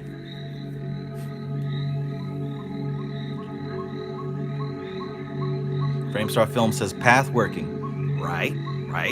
And I believe that's what he's really setting you up to start to, what he's priming you for. Hazard Pie says, I can imagine it drawn in the Robin Wood Tarot from the readings. Okay. I was seeing it very realistically. To me, the old man looks like Dr. Sebi.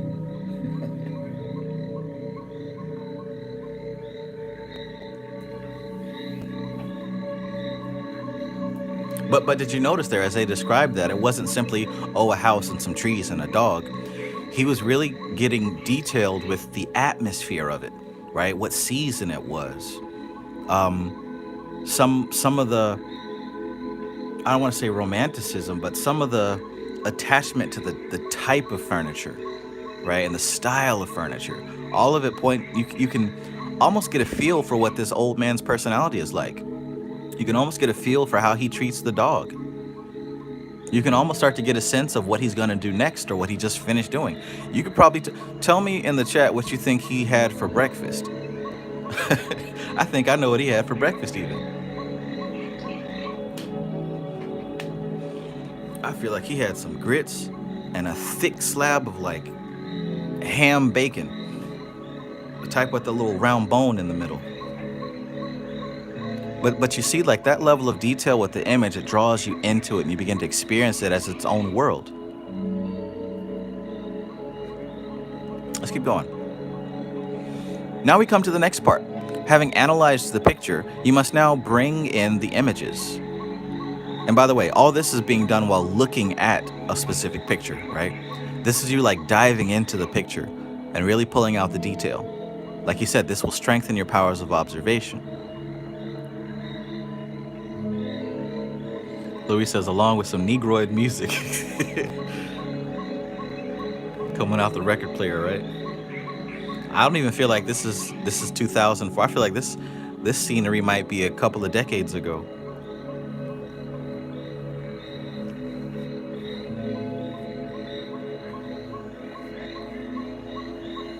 Hazard Pie says he was drinking tea and the dog was leaning against his leg, panting. Yeah. Society Eject says eggs and bacon and coffee on a wood stove. You see what I'm saying? Like, the picture now becomes something more than you just glanced at. If you're able to dive past the surface and go deeper, this is what you want to do with not only the images that you're observing, but the images that you're building in your imagination, right? Because you're going to have to be projecting this outward. So you want to have that level of detail. This is all for a reason. Let's keep going. Now we come to the next part. Having analyzed the picture, you must now bring in the images. And here you are up against the fact that this is an acquired skill which has to be caught by you and not taught by me. It's got to be caught by you and not taught by me. Normally, one does not analyze one's vision. Sufficient it is for us that we see, right? But the actual process of vision is a very interesting thing, and it will repay study. I can tell you, huge difference from when I just see something and when I actually take the time to dive in and break it down. Those I get the most out of. Like, I really start to see my life change according to the rituals that I do when I analyze the sigils and the symbols and the vision that I have. And I'll do it repeatedly. Like even right now, I'll go night after night after night at a specific time, and I'll go into my trance, and I'll start describing the specific symbology and imagery, the path working of my vision.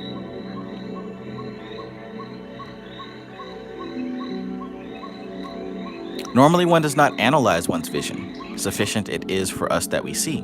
But the actual process of vision is a very interesting thing, and it will repay study. First of all, the rays of light reflected from the object we are looking at are received by the eyes and focused by the lenses in the eye, and thus reach the sensitive screen at the back of the eye, which is known as the retina.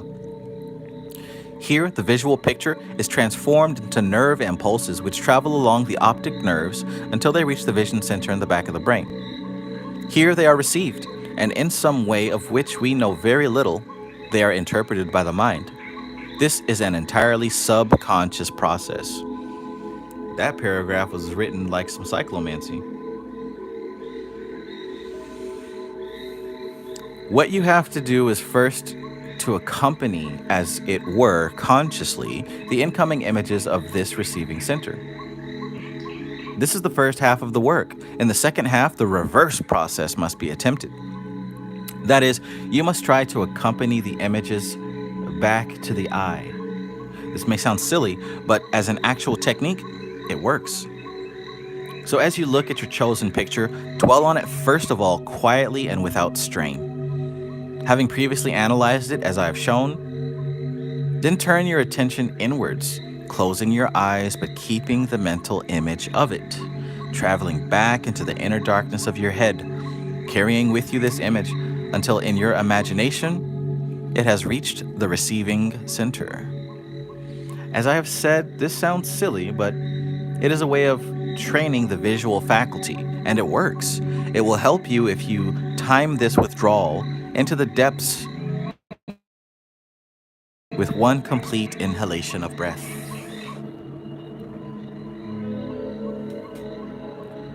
Now, as you exhale, travel forward again to the front of the head and opening the eyes. Look again at the picture. Repeat this process about half a dozen times. And at each attempt, take a different part of the picture with you. That is, as you look at it, select one part, say the open door and the man seated by it, for one attempt. And for the next, take the cottage in its setting in front of the wood. Then perhaps the woods themselves, and so on. You will remember that in my book, The Magician, page 15 to be specific, I said, let one form of apprehension glide on into the other. It is this change over from optical image to mental perception which you must practice until it becomes familiar. That's a lot like a channel that I got from Shiva when he was talking about crossing the void. You have to become a point of concentration. That's the fastest way to travel.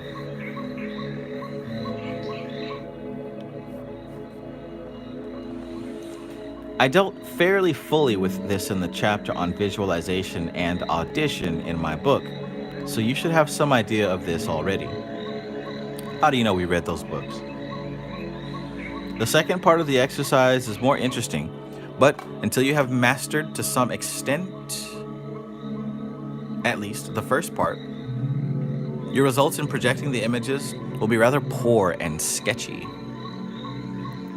Of course, you may have the innate faculty which was possessed by the little girl to whom I referred earlier on in this instruction, but as a general rule, such spontaneous power is unusual. Now comes the second part of the exercise. You have to formulate the mental images in the back of the head, as it were, then bring them forward to the eyes, and finally throw them outside the head and see them no longer as subjective images, but as definite objective pictures. Man, that adds a level to it. I'm telling you, this part reads like cyclomancy.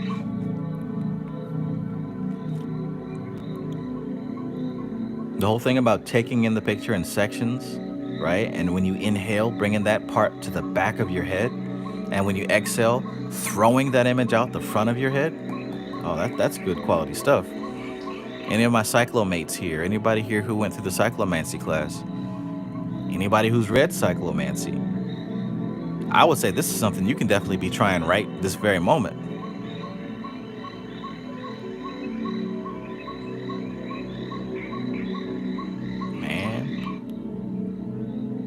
You have to formulate the mental images in the back of the head, as it were, then bring them forward to the eyes, and finally throw them outside the head and see them no longer as subjective images, but as definite objective pictures.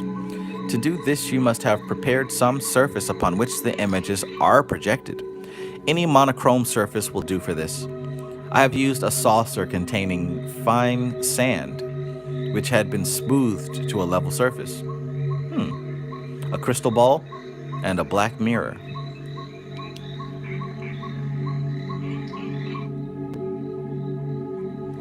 I find the confused reflections in a crystal rather distracting, and the same is true to some extent of the black concave mirror.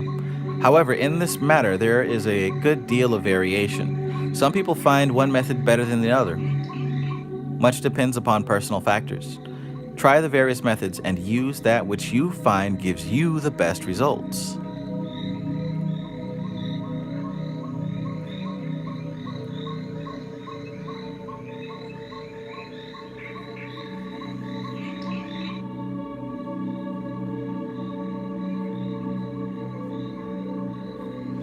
Framestar Film says, yesterday I came across 3 things that stood out to me.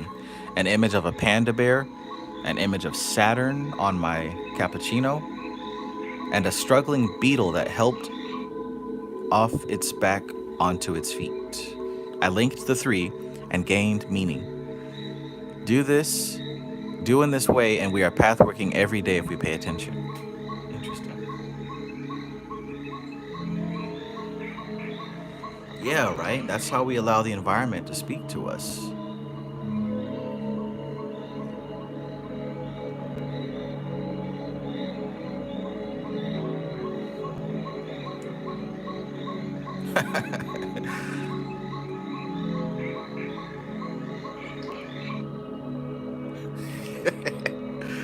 That's a funny comment that person wrote.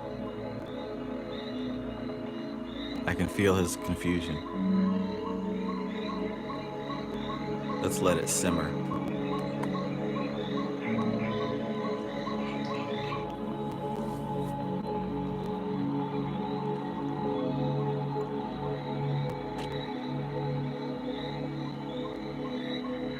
Not you, Frame Stars. I'm talking about the other person. Koi Sewell, peace. Visual OD, peace.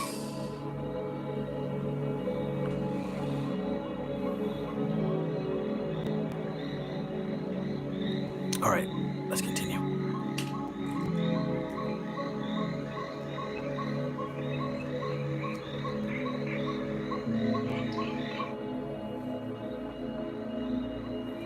As the magical tradition teaches that you should make your own magical instruments, here's an opportunity to do this. Crystals can be bought, and it is obviously beyond the power of the average person to make one. But the mirror can easily be manufactured, and the saucer of sand or its equivalents can also be easily procured. In this latter method, there is considerable scope for the use of the color symbolism of the tree by using colored powders. To make the concave mirror, first of all, obtain one of the concave watch glasses, which are used in chemistry and in the manufacture of clocks. The size is immaterial, but in order to avoid any auto-hypnosis at this stage, I would suggest one about 3 or 4 inches in diameter. Now paint the convex surface with black paint or enamel, and you have your magic mirror. You may elaborate this if you wish and set it in a frame. I have seen one set in a frame with all the signs of the zodiac upon it, but this is, to my mind, an unnecessary piece of ornamentation. Moreover, it tends to distract your attention. However, if you feel you want it tuppence colored, try it, but would strongly advise you keep it as plain as possible.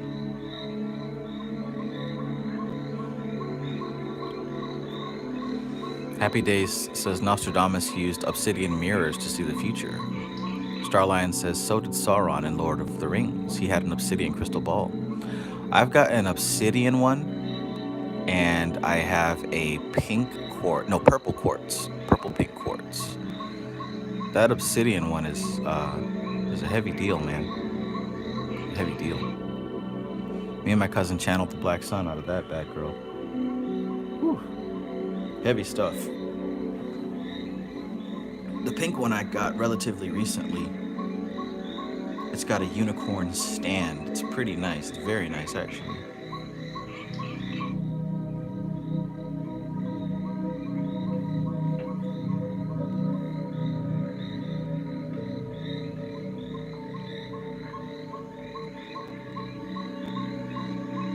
Now let me make one thing quite clear. I am not suggesting for one moment that you should use this mirror for any attempt at crystal gazing, by which term I mean a passive gazing at the mirror in the hope of seeing clairvoyant images within it.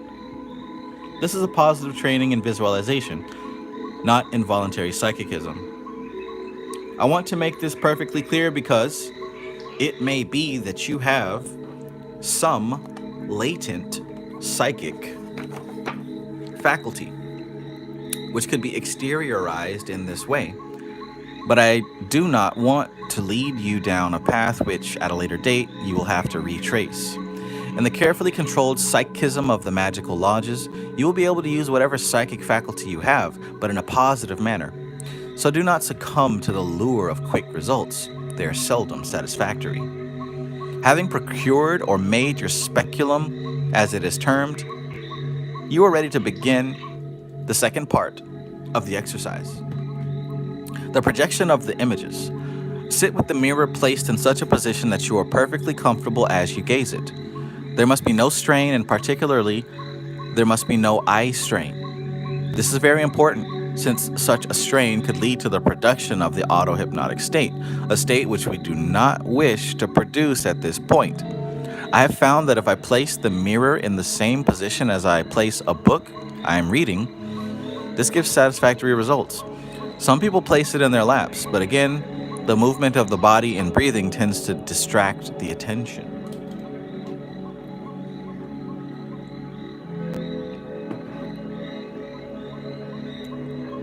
Having placed the mirror to your satisfaction, you must now look at your picture. Bring in the image as you have trained yourself to do, and then reverse the process. The image should be brought forward mentally to the eyes, and then projected onto the surface of the mirror. It is difficult to describe this projection. It is a mental trick which comes quite suddenly after perhaps dozens of attempts. The best way in which I can put it is that you should bring forward the image as I have told you, and then gaze with quiet expectancy at the surface of the mirror. Do not strain the eyes in any way. If you wish to blink the eyelids, do so. There must be no strain. As I have said, it may be that for a long time you will practice this without success in projection, and then quite suddenly you will see it in the dim surface of the mirror, some part of the picture. I say some part because we always tend to use our mental power in a focused manner, as a kind of mental electric torch with which we examine something by moving the focused beam across the object we wish to see. But the broader our mental beam, the more of the picture we shall be able to project the mirror. That is excellent. That is an excellent way for you to think about how this process is working, guys and gals. If any of you have actually tried this, let me read that again, right? Because one thing I've noticed when it comes to this particular thing, trying to gaze into the crystal or a black mirror, that kind of thing, it's almost as if your vision is the light, right? It's like you have one of those headband light bulbs and you're in the dark and you're looking around and everything that you're facing is illuminated. That's why I use that analogy of the conscious mind being a flashlight and the subconscious mind being an Amazon warehouse with no power. And you're having to look for certain things with this flashlight. I'll read this again. As I have said, it may be that for a long time you will practice this without success in projection, and then, quite suddenly, you will see in the dim surface of the mirror some part of the picture. I say some part because we always tend to use our mental power in a focused manner, as a kind of mental electric torch, with which we examine something by moving the focused beam across the object we wish to see. But the broader our mental beam, the more of the picture shall be able to project into the mirror. When you find you have begun to have some success in this projection exercise, you can begin to use various objects as starting points, and these projections in the 3 dimensions will train you in the art of visualization in the round. This, you will remember from my previous instruction, is a splendid practice for the building of thought forms at a later stage. He's given you the keys. I hope you're able to pick them up. I think I have given you enough to do for quite a time. Carry on with this, and record it in your diary. It is a good idea to record first the general results in it, and then to write out a detailed description in an exercise book kept for the purpose. In this, you can put down the conditions under which the experiment was carried out, the atmospheric conditions, the absence or otherwise of noise and other distractions, and the way in which the picture appeared in the speculum. All this will be of great help to me, and also will give you some idea of the best way to go to work with the exercise. Exercise. Ooh. Giving you the gems, the quality gems.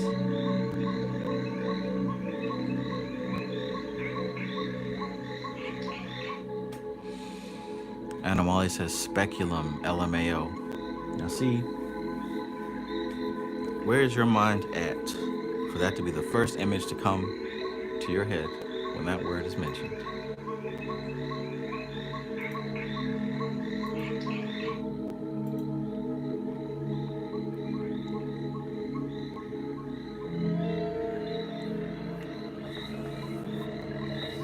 Starlion says, can water be a substitute for a mirror? Absolutely.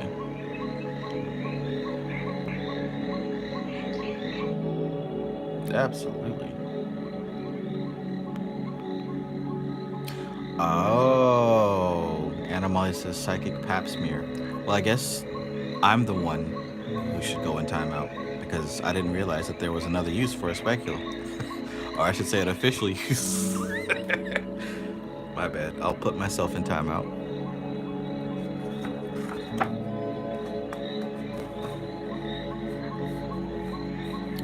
See, I just told him myself.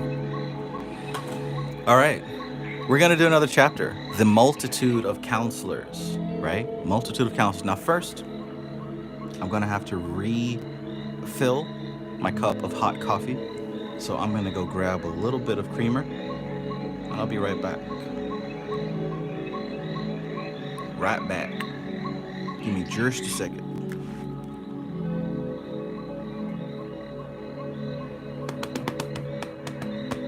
Sticking out your gat for the Rizzler.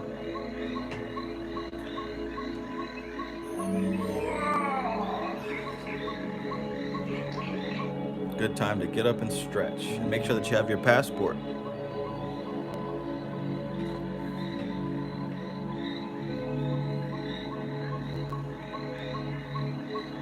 Make sure you got your passport.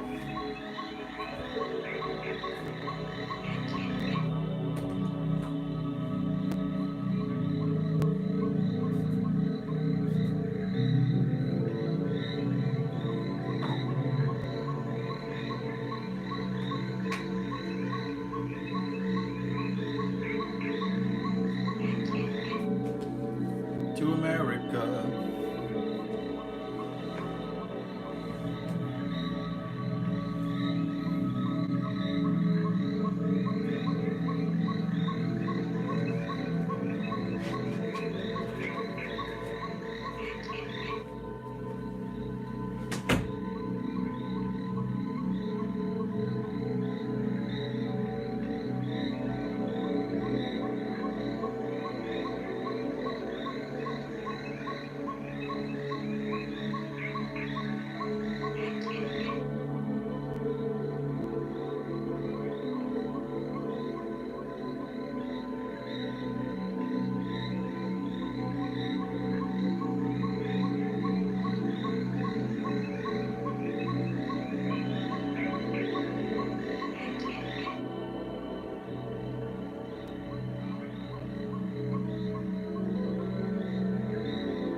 Time for the 1996.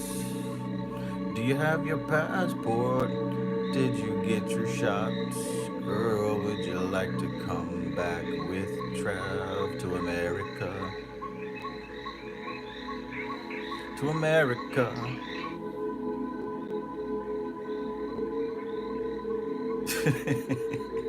Sticking out your gat for the Rizzler. Alright, let's see. Which coffee shall I go with? Choose at random. Coney Island Caramel. That's what we'll do. Coney Island Caramel. That'll work for now.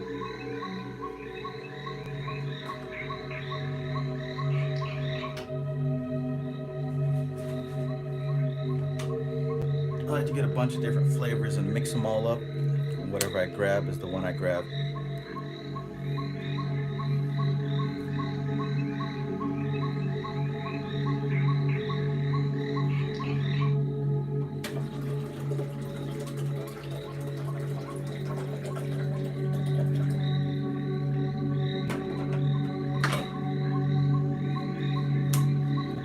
Now as I make this coffee, Starline says hazelnut goes hard. Yeah, hazelnut's my favorite. Absolutely. I got my hazelnut creamer.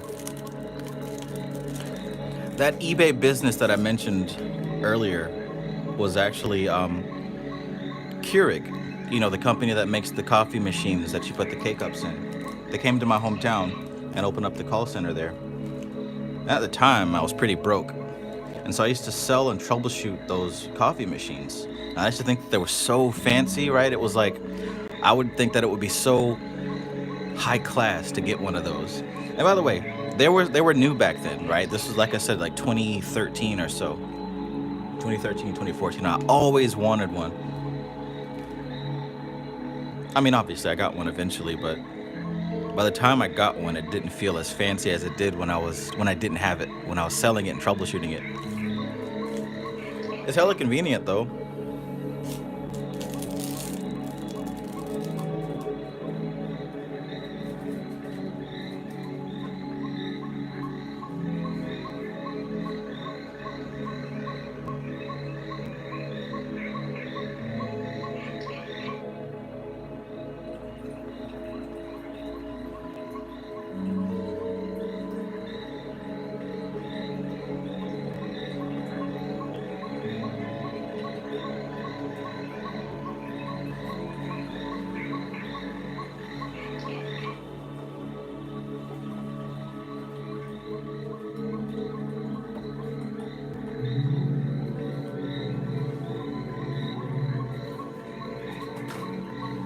Hella convenient. One thing that I do remember is about the customer service, right? It didn't take much for Keurig to replace your machine. Like, all you had to say was, oh, the power doesn't work. And like, you would literally just get a replacement, no questions asked. Like, you could still have your old one and everything. I never abused that all the years that I worked there, even though it crossed my mind plenty of times. And we even did have this legion of scammers, because you could tell it was like the same person, and they'd call like 15 times a day, scamming Keurig, right? Getting all these free coffee machines and then reselling them. And there was like very little the company could do to stop them. Anyways, I got one, and like after a year and a half, like exactly that happened. It stopped working, wouldn't turn on. I still remembered exactly what to say to have them replace it, no questions asked.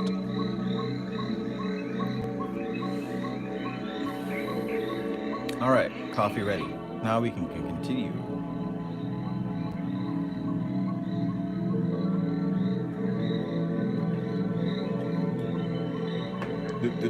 This is number one.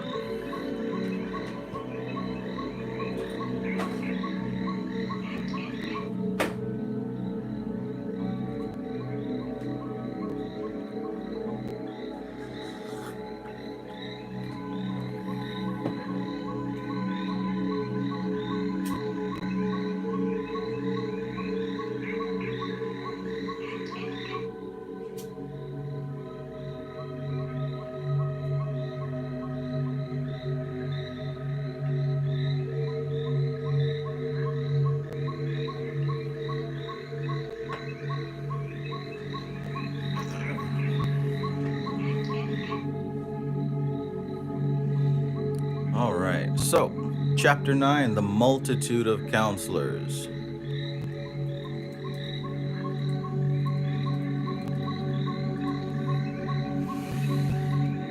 You tell me that you have managed to settle down to your meditation routine and are beginning to be able to build up the fairly good mental pictures.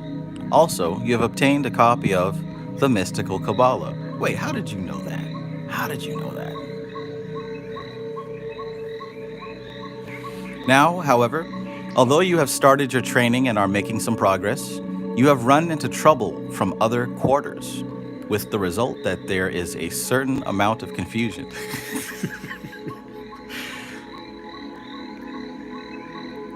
In your mind. You tell me that a friend of yours, deeply interested in esoteric subjects, has warned you about becoming involved in any practical work, save that of meditation. He has also made your flesh creep with stories of the dangers of what he terms the lower psychism. On the other hand, another friend, this time an ardent spiritualist, has extolled the virtues of the developing circle, where he says without any arduous meditation or other mental work, you would be able to develop your innate psychic powers, which would bring you into contact with true spiritual guides. Yet again, a medical acquaintance has warned of the dangers of trance and split personality. Finally, your parish priest, who has been told of your interests, has given you stern warning against dabbling with these unholy things. How many of you have heard any of these warnings?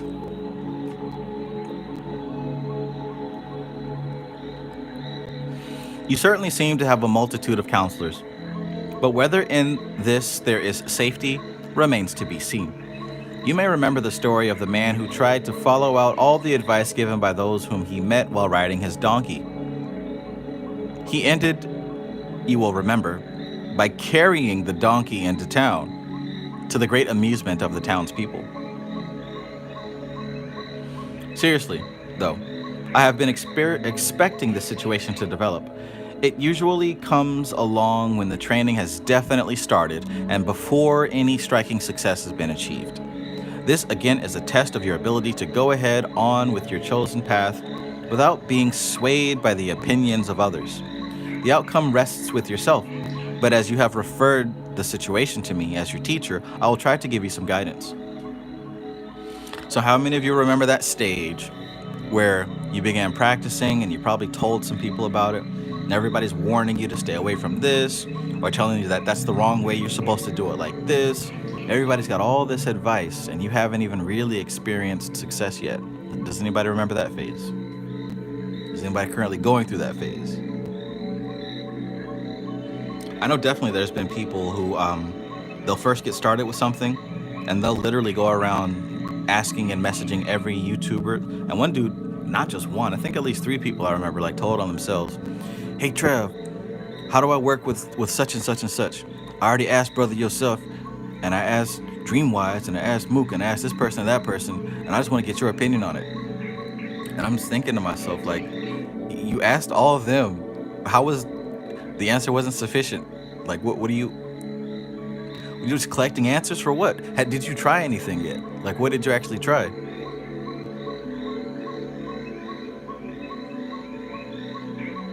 It's almost like analysis paralysis, where you just go around, collecting opinions because you're too afraid to take the first step. The best teacher, look, if you're gonna do that, at least try it first, right? And then ask about what you received versus what someone else received and compare notes. But to go around asking and getting all these opinions before even starting at all, you don't get very far that way. Like I said, I've been there before, and I know lots of people have been there and are still there. There's some people that have been there for years in my comments. You literally have to jump in the water. That's how you learn to swim. Imagine trying to read about how to swim. Reading about how to swim. You literally have to jump in. That's when things start to make sense.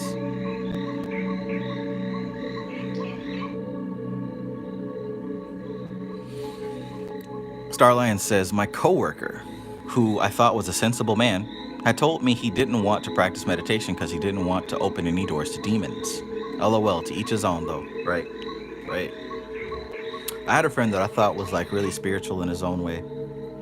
I hadn't seen him in years, right? Years, like not since before I started my YouTube channel. But we would still correspond online or whatever. He saw the Rudraksh necklace and he's like, oh man, you gotta stay away from that Hindu stuff, man. That Hindu stuff. And I just thought, wow, I would have never expected you to say something like that. What's wrong with the Hindu stuff? Who demonizes the Hindu stuff? That's a new one to me. That man said, you gotta stay away from the Hindu stuff. What happened to you?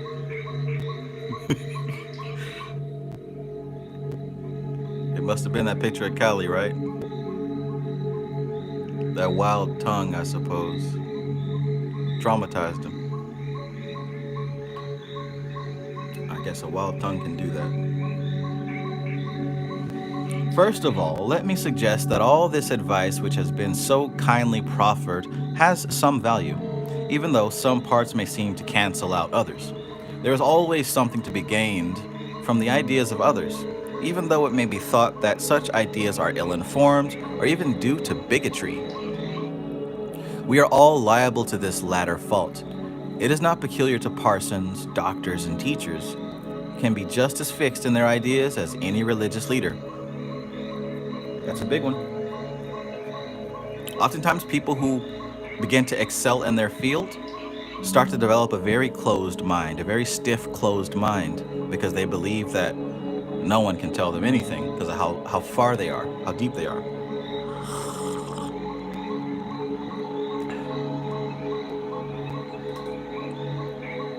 One thing that Brother Panic said that really stuck with me around 2020, Brother Panic said that when it comes to like mind control and affecting people at a distance, actually some of the easiest people to affect are those who believe that they cannot be affected.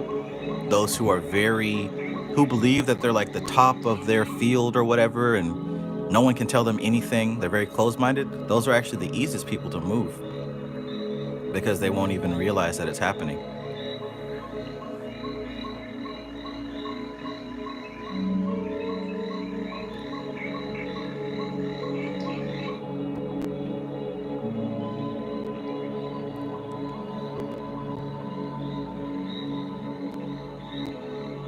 That Hindu stuff.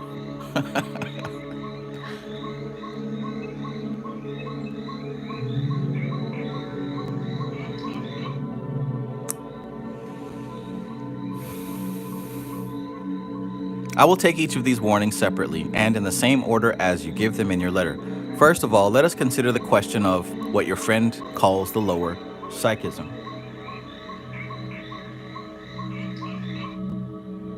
As you will be aware, you have two great systems of nerves in your body, the voluntary and the involuntary systems. The involuntary system is the older of the two, and it governs the whole of what may be termed the automatic processes of the body, such as breathing and digestion, and all the multitude of activities which go on within you.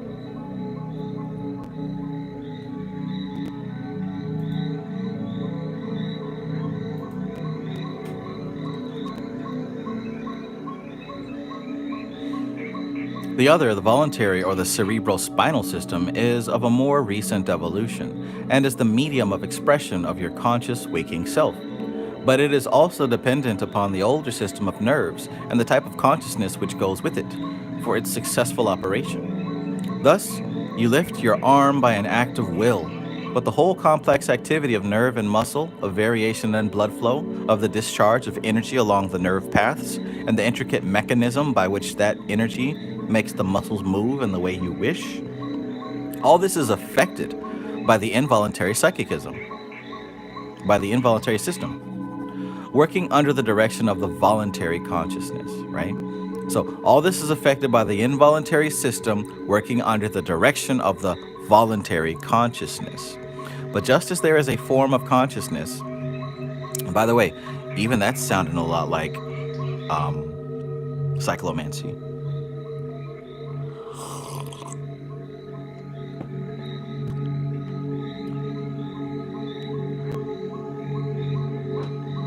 Uh-oh, Animali says, sounds like cyclomancy again. Right. So you can tell who read the book.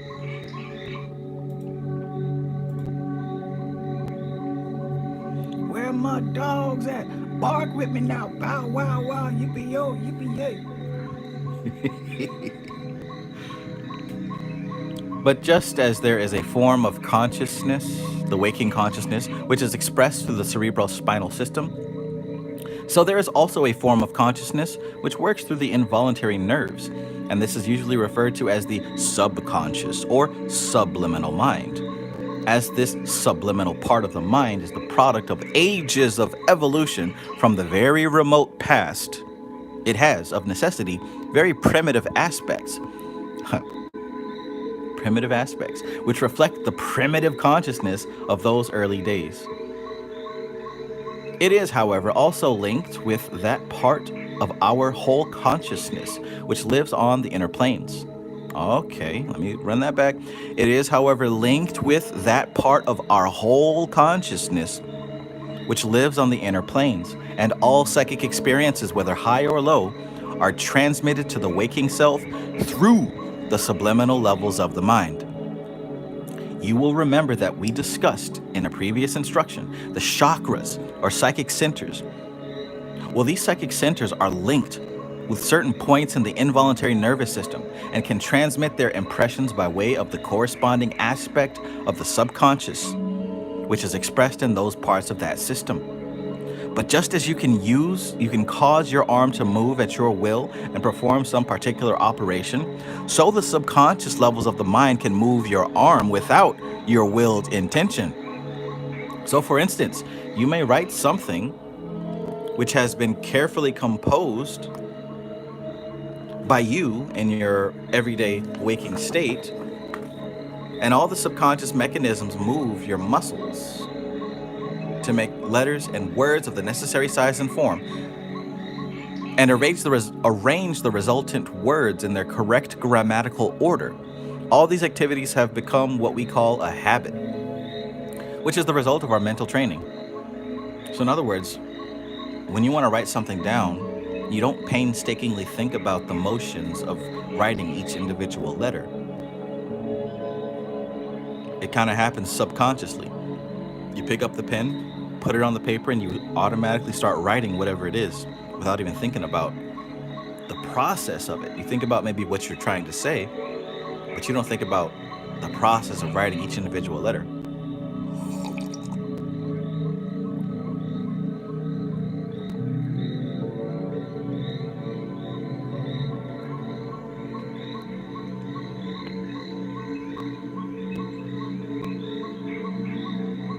All these activities have become what we call a habit, which is the result of our mental training.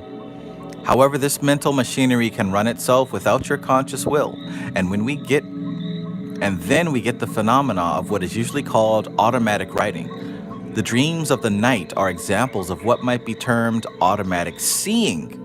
And all these sense activities of the body can work in reverse, as it were, in this way. Words of Bobby Hemmett, we get into that real funky shit. Usually the results of such reverse working are not very helpful. They consist for the greater part of material which is the accumulation of many years of mental activity, both good and not so good. And although such material may be of interest to the psychiatrist, it is not in itself of any value, except as an indication of the mental processes that are going on down below in the depths of the mind. But mixed with this subconscious outpouring, we find evidences of psychic activity, though they are like the grains of gold in the gold-bearing quartz rock, few and far between. This welling up of the psychic perception and action through the activity of the subliminal levels of the mind is termed, in your friend's philosophy, the lower psychism. His objection to it, and it is an objection which is made by all the occult and esoteric schools, is that it is a reversion to the past of evolutionary time. It is the revival of the primitive mirror psychism, which is still to be found in the higher animals such as cats, dogs, and horses. And because it is not under the control of the conscious mind, it can lead to dissociation and personality splitting, against which your medical friend warns you. However, though I do not wish to develop you as an involuntary psychic, there are some criticisms which I can make with regard to this objection. First of all, with very few exceptions, the positive voluntary psychism is rare, and even when it has been developed, the psychic has his off days, and ill health or mental and emotional stress will distort his perceptions.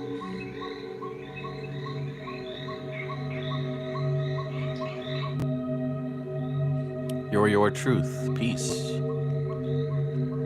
Most psychics occupy positions along the scale from pure positive to pure negative, and move one way or the other according to the prevailing conditions. In addition to this, the negative psychism can, under certain conditions, be changed over to the positive variety, though in the majority of cases, psychics of the involuntary type find their powers vanish when they begin to do the meditation work required of them by the magical and esoteric schools. This is because of the increased activity of the cerebrospinal system along new and unfamiliar lines. And it usually discourages such people as they feel that they are losing something of value. Oh, that's a good point. That's a good point. However, if they persevere with their training, they find that the faculty returns and is capable of being used in a more effective way. That's a good point. So how many people who have either a natural psychic ability or you've learned to develop it, how many have gone through periods of time where you feel like you've lost it completely, right? Where you used to be able to see things and do things, etc., etc., etc., and then all of a sudden there's a period of time where it feels like nothing's coming to you, nothing's clear, almost as if you've lost it for like a month or two. Has anybody felt that? Especially after attempting to practice a different style of work.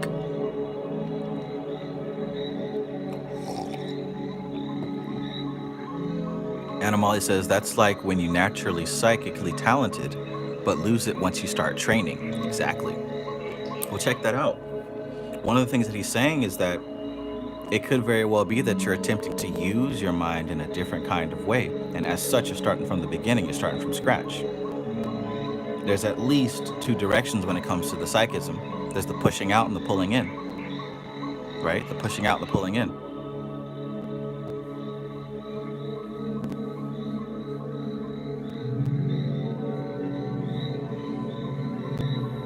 It's just like working muscles of the body. You skip leg day, and your legs will not look like your arms.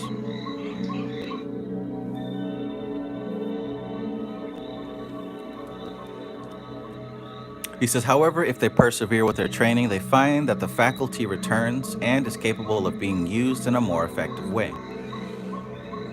It's almost like retrograde, right? You see the planets going retrograde, they're going this way, and they kind of go back a little bit, and they go forward again.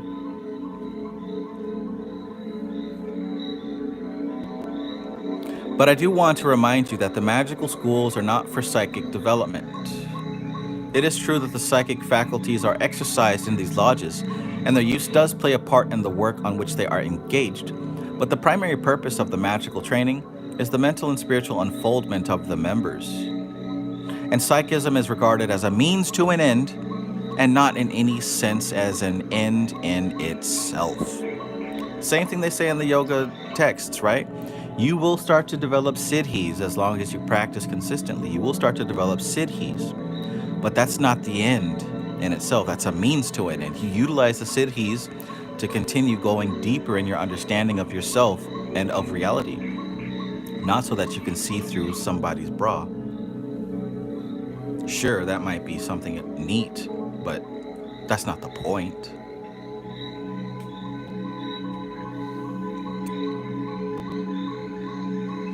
Supremacy McCoy says equilibrium. Equilibrium. Facts. Thank you for reminding me to work on my legs, Trav. Right. Right.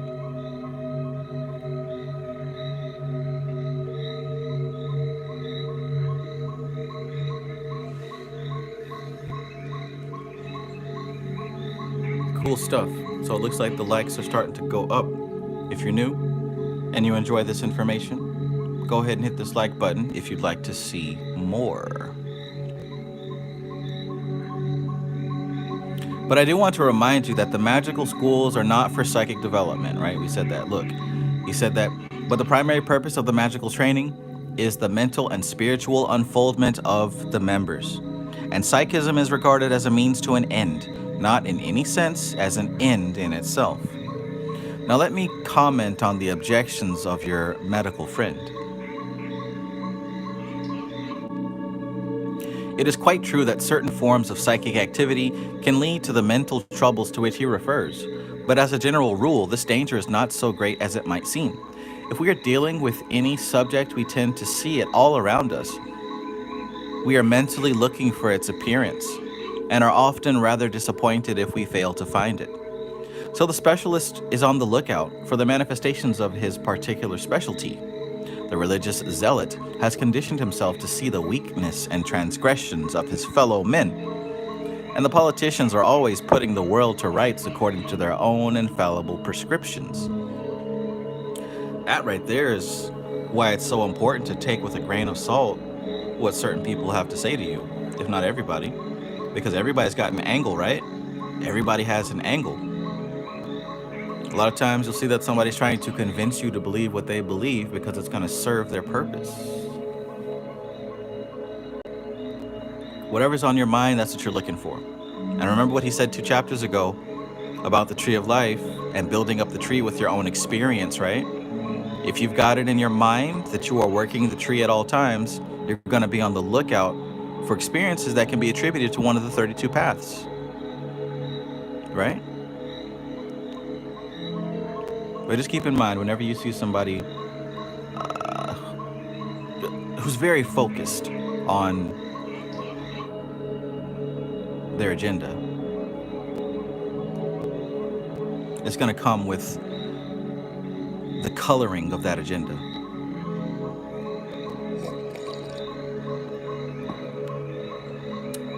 Yummy, yummy, yummy.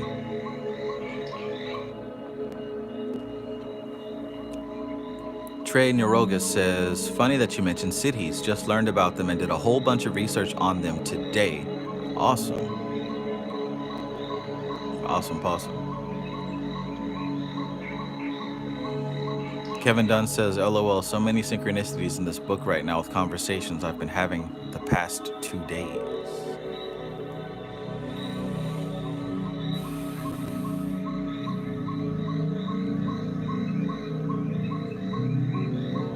However, when we try to find out what effect the psychic faculties may have upon their possessors, we may find out what was the state of their general mental health before they started development. As you will have read in my books, there are people who are suffering from slight mental dissociation, who see imaginary things or hear imaginary voices. And this, of course, is a sign of definite mental illness. Should such people be allowed to enter the ordinary developing circle or be encouraged in some magical school to induce certain mental states, then the illness of the mind from which they are already suffering will develop until finally a complete mental breakdown ensues. Jeez Louise, let me tell you something. I got first-hand experience with that. That's probably the reason why I stay off of Facebook and out of that Facebook group that I created. Because in no other place on the internet did I see as many mental illness using magic and spirituality as a means to perpetuate mental illness. Holy cow. Facebook had an abundance of that, let me tell you, to the point where I just stopped dealing with it.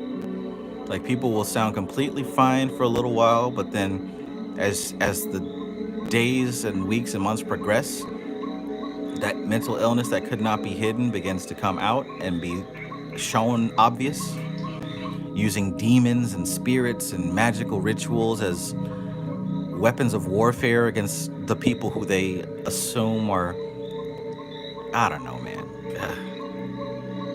I ain't never seen it that bad anywhere than on Facebook. Holy cow. I haven't opened up that app in months, and I don't plan on it. Sheesh. See, Instagram isn't like that. I might have seen like 3 or 4 people like that on Instagram, but Facebook was just, I don't know.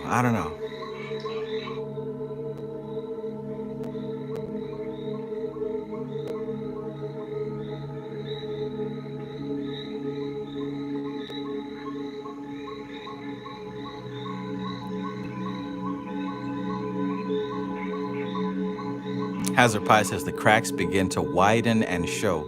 Right, and that's why I really take my time with people. I try my best not to judge positively or negatively too quickly, because one thing I know for sure, we all wear a mask. We all want people to think that we are what we want them to think. But one thing I've seen is that most people cannot wear that mask for too long. In person, most people can't wear that mask for longer than like 3 weeks. On the internet, you know what I'm saying, people can wear that mask a little bit longer. But if you pay attention, you'll start to see what's behind that mask. So I'm really slow to kind of judge how people.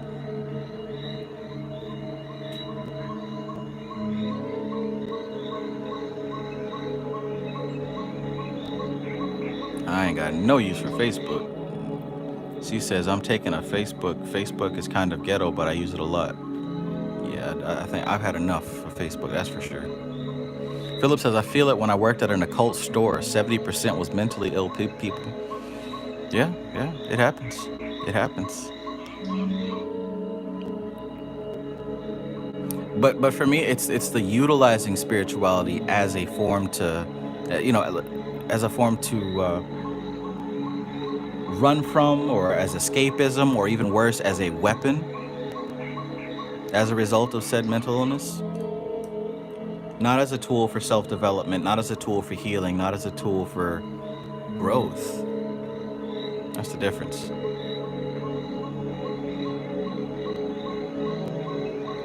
Starlion says, my homegirl started to believe the moon was bad because of that Elijah Muhammad story of it being artificial. Like, she really started believing so many odd shit. Yep. Trust me, I know. I've seen it happen. I've seen it happen.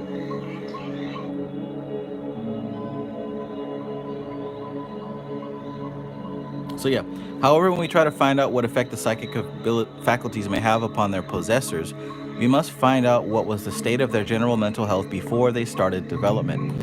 As you will have read in my books, there are people who are suffering from slight mental dissociation, who see imaginary things or hear imaginary voices. And this is, of course, a sign of the definite mental illness. Should such people be allowed to enter the ordinary developing circle, or be encouraged in some magical school to induce certain mental states, then the illness of the mind from which they are already suffering will develop until finally a complete mental breakdown ensues. Here, of course, the issue is simple. In many cases, however, the breakdown is not complete. The visions and voices do not take the sufferer right out of everyday reality, though they do very considerably affect his life and conduct. It is these halfway people who are the curse of the psychic movements, and who bring upon them the strictures of the medical psychologists. I remember there was one dude, he was like always talking about how he was my biggest fan, Travis Magus, this, that, and the third. Always commenting, always, you know what I'm saying, all over the place, as this guy who just loved my work and everything I did. And literally one day, this dude just snapped. I don't know what it was, I don't know what triggered it, but he like declared this all-out war on me, and he's making all these pictures and saying all this wild shit in the Facebook group, challenging me to this, that, and the third, saying he's doing curses on me. I don't know where it came from. He was like accusing me of doing something to him in the astral. He said in the astral I did something to him. I don't even remember. But yeah, it became very clear that this person was very unstable. He made like 4 or 5 Instagram accounts to try to like continue inboxing me, and then after that phase was over with, he was apologizing and asking to be my friend, or I don't know.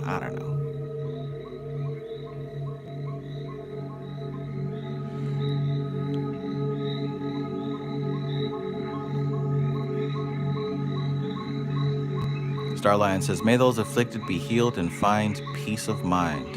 Amen. I agree with that. Starlion says, idols become rivals, G.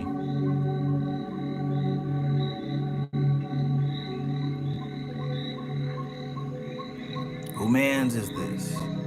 Love and B, peace and greetings.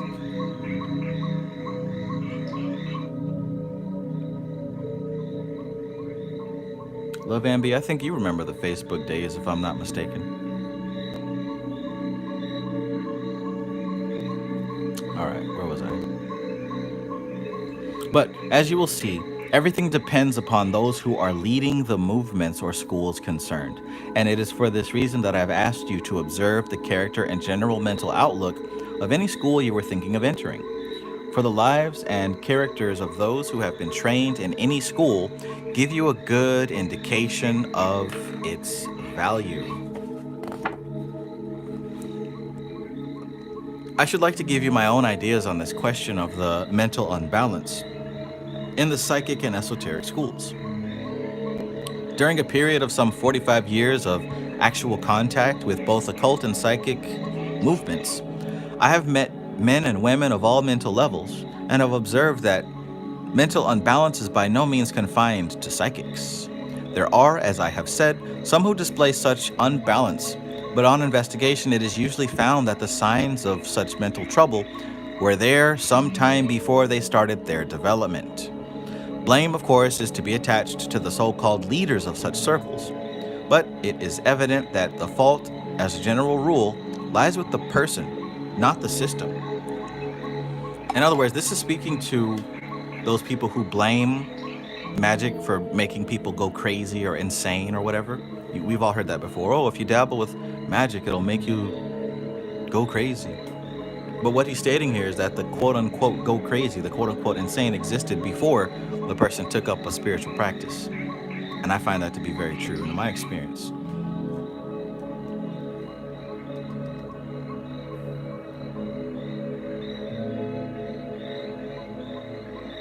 Society Eject says, I'm curious how people are joining the live and not reading the title. I think that's because the video itself being in vertical format, it's also being introduced to the shorts live feed. So somebody might have swiped here from a shorts and see the video without the title itself. But hell, even then the title's like at the bottom, so I don't know. I'm trying to explain it my best.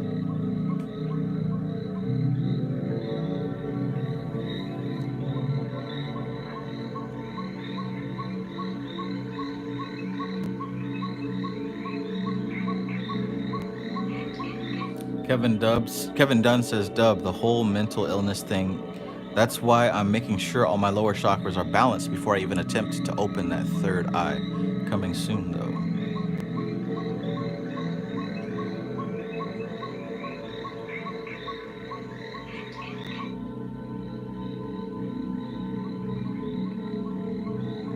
Happy Day says, that's why we go through the phase of getting upset at the religions we came from, because we idolize them and feel cheated for being in them for years. Absolutely. Kevin Dunn says, on my screen, nah, no title, you gotta look for it. Okay, so yeah, and that would be why.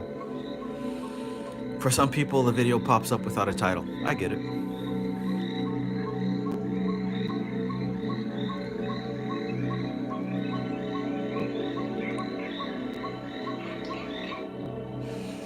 I should like to give you my own ideas on this question of the mental unbalance in the psychic and esoteric schools.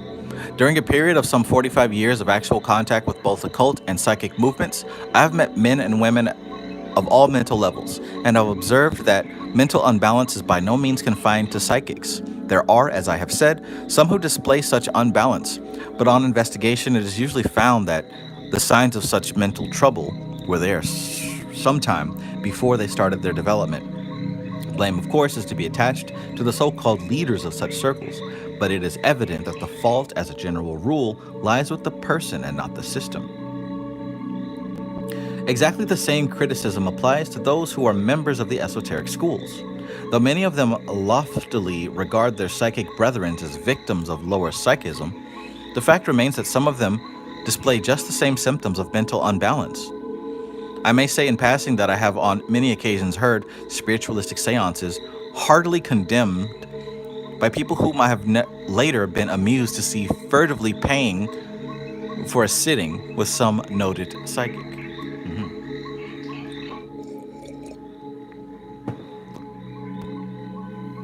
Let us be fair. We all fall short of the ideal, and none of us can afford to make a stern judgment, even upon ourselves. As Bishop Butler said, as he watched a condemned man being taken to the execution, there but for the grace of God go I. The aim of the magical schools is to integrate more fully the personalities of their apprentices, but 100% success cannot be guaranteed.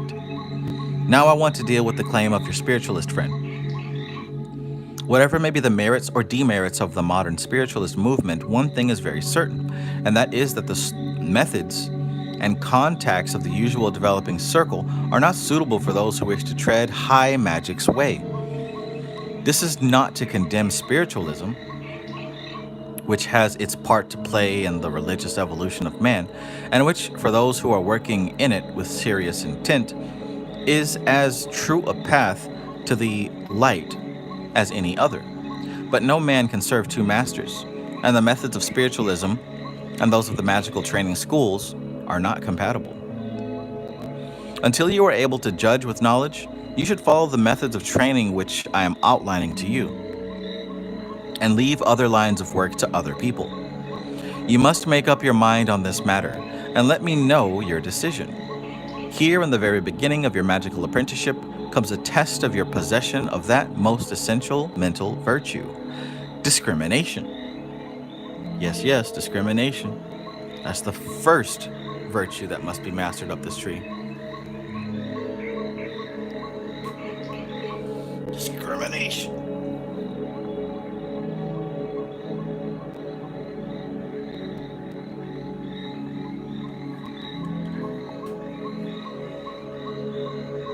I will finish this part of your instruction with a word or two about the attitude of your parish priest. There are many like him, unfortunately, but their main trouble is that they have not the slightest idea of the true nature of magic. Alright, so this applies to all the people who are like, oh, that stuff's evil. You need to turn to Christ. You need to get saved and go to church. Right? That's what this part's referring to. There may be many like him, unfortunately, but their main trouble is that they have not the slightest idea of the true nature of magic. They may have the usual concept of medieval magical work, and may even be authorities on the subject of the various magical rites practiced in those times. But their reaction to the whole subject is to regard it as unwholesome and one which must be condemned. But the idiocies of the Black Mass and the popularity of the various erotic magical recipes were not part of the true magic in those days, any more than they are today. On behalf of the priests, however, you must remember that one of their duties as ordained priests of the church is, as the ordinal puts it, with all faithful diligence to banish and drive away all erroneous and strange doctrines contrary to God's word, and to use both public and private monitions, as need shall require and occasion shall be given. This is part of a question put to the ordinand, to which he replies, I will, the Lord being my helper. If a priest who knows only of the parodies which go by the name of Magick is confronted with someone like yourself, then he can do only one of two things. Either he condemns the whole thing, and remembering his vow, does his best to banish and drive away this erroneous and strange doctrine, or else he refrains from such condemnation until he has thoroughly studied the subject. But this second line of action takes quite an effort. He is usually fully occupied with his work as a parish priest. The fable of the idleness of the parson, though it still persists among the less informed, is, in the great majority of cases, just a fable. And it may not be possible for him to make a deep study of the subject. Or perhaps there is a definite reason for his opposition, which arises from some experience of his own, or of others whom he has known, and this may well cause him to regard the whole subject as satanic. If you have ever seen the phenomenon of possession, as many missionaries have done, then you could understand this wholesale condemnation.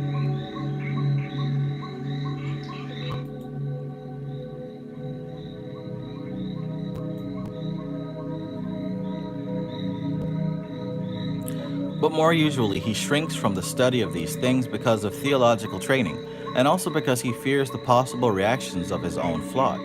And this latter is a very real consideration.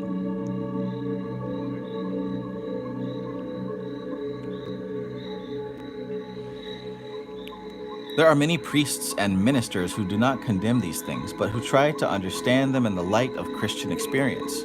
After all, the Bible abounds with examples of psychic and magical happenings, and the ceremonies of the church are a very potent form of magic, as Evelyn Underhill pointed out in her book on mysticism.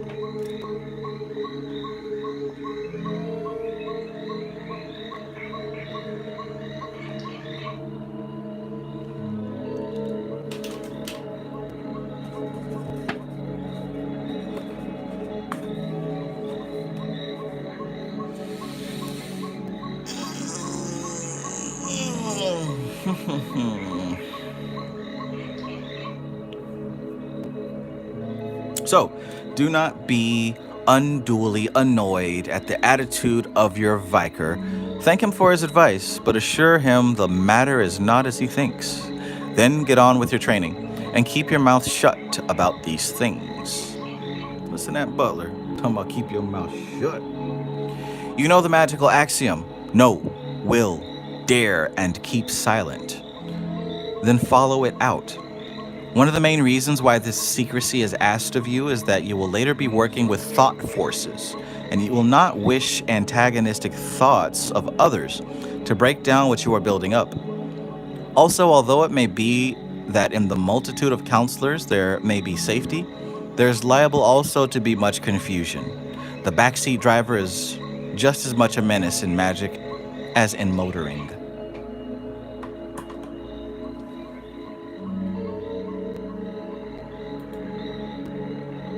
Good stuff, good stuff. Good stuff. We're gonna wrap it up there. Let's see, how long is the next chapter anyway? How long is the next chapter? Yeah, it's about 9 pages or so. I think that was a good place to kind of stop.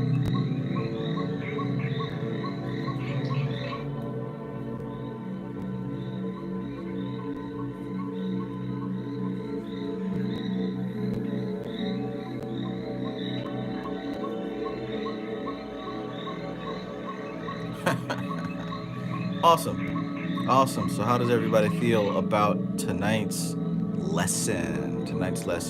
I mean, we could go for another hour. We could, but I don't know. Kind of feels like this is a good stopping point. What do you guys think?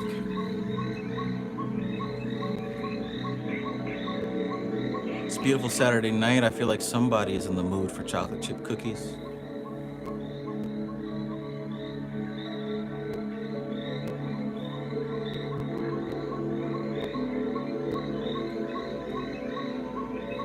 I think what's really, really, really important is to remember what was said in the beginning of this reading about the Tree of Life, about building up your personal experience of all 32 paths, right? When it comes to this Kabbalah stuff, you're either in it or you're not. You're either in it or you're not. And Amali says, no, don't say that. I just got chocolate chips. Yep. So that was you that my psychic senses perceived.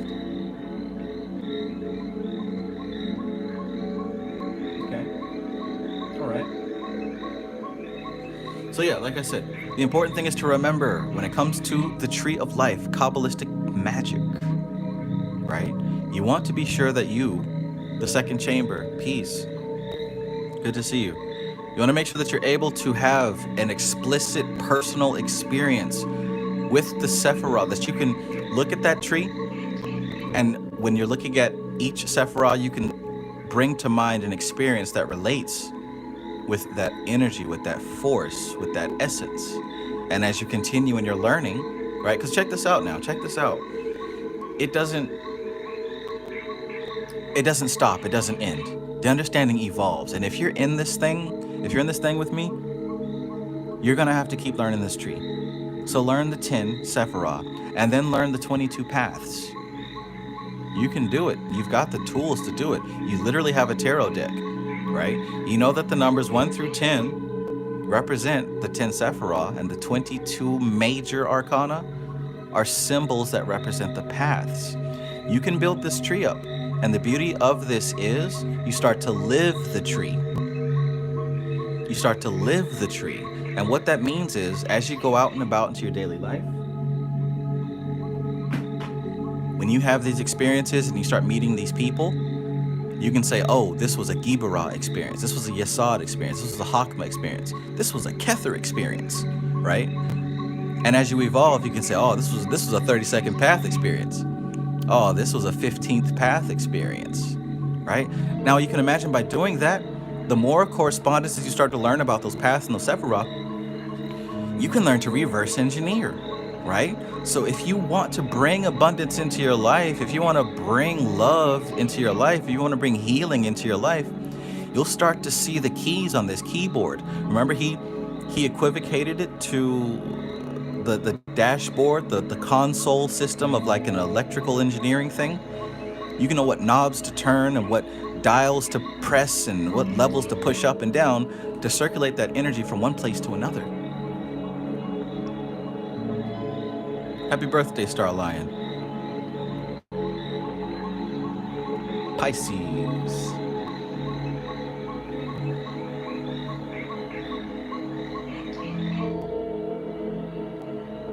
All right, so yeah, lots of stuff for you to think about.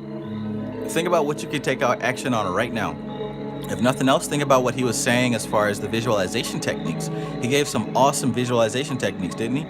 How he talked about observing and analyzing an image. Take an image, sit there and break that thing down. Don't just look at what's in it. Try to absorb the atmosphere that the artist was trying to convey, right? Really take it all in. Like literally, with your eyes, you focus on it and you draw it into your brain and put it into the back of your head, right? Absorb it. And then practice going to a blank piece of paper or maybe a white wall and do the reverse. Reconstruct the image in your head, in the back of your head, and push it out forward through your eyes onto the wall or onto that piece of paper. Push it out. See how much of the detail that you can recall, right? Push it onto your your black mirror, or if you've got a crystal ball, right? This is how you utilize these things. And what this does is it's not like all of a sudden you're going to be this amazing psychic. This is the building up of these abilities. You start building and strengthening these powers. You feel me? So this is work that is possible. It is capable. It is realistic. It's not woo. It's not Hollywood. Like, these are very real skills that you can build and utilize with a really use case scenario, right? With an actual use case scenario, not just for fun. But this can be used to improve your life so that you can do more, so you can be more of yourself. All right?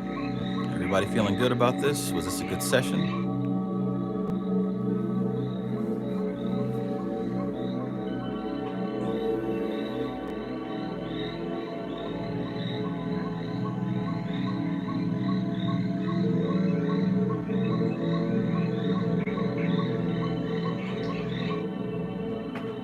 All right, I appreciate you all. You know we do this every Saturday. The book is about halfway through, so I gotta start figuring out what we're gonna do next. I still think that the cosmic doctrine might be a very spicy direction to go into, because that's the high level stuff. My business associate was suggesting that we might even jump into some of the night side dark stuff. Kenneth Grant. Now I know YouTube ain't ready for that Kenneth Grant, so I might do the Kenneth Grant in my membership, but I'm still deciding where to go next. For those of you who missed out on the Psychomancy class, I know I keep talking about it. We're gonna do it one more time, but we're not just gonna do Psychomancy class. I know that there is another aspect of psychic development that can help accelerate the process, and that is shadow work. So here in the next few days, I'm going to announce that I'm offering my Psychomancy class bundled with my shadow working class. Literally 50% off. The Psychomancy was going for like $200. The shadow working class was going for like $333. But I'm gonna bundle them up together, 50% off. And if you've already taken one of those classes, then you can get the other one at a much lower price. But either way, we're gonna go ahead and make sure that we run through that one more time before we can get to the other subjects that I wanna do this year. So keep an eye out for that. I'm gonna give people some time to really get on board with it. Anything else? Yeah, just stay tuned. I'll let you know.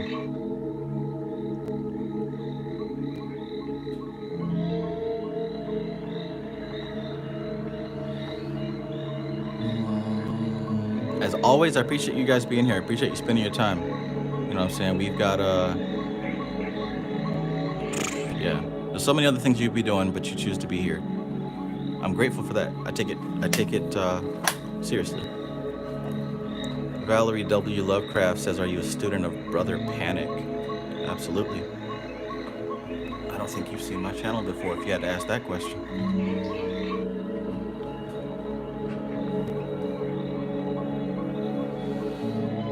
To my mods, the mighty sword of Gibera, I appreciate you. Thank you for slicing off the nonsense,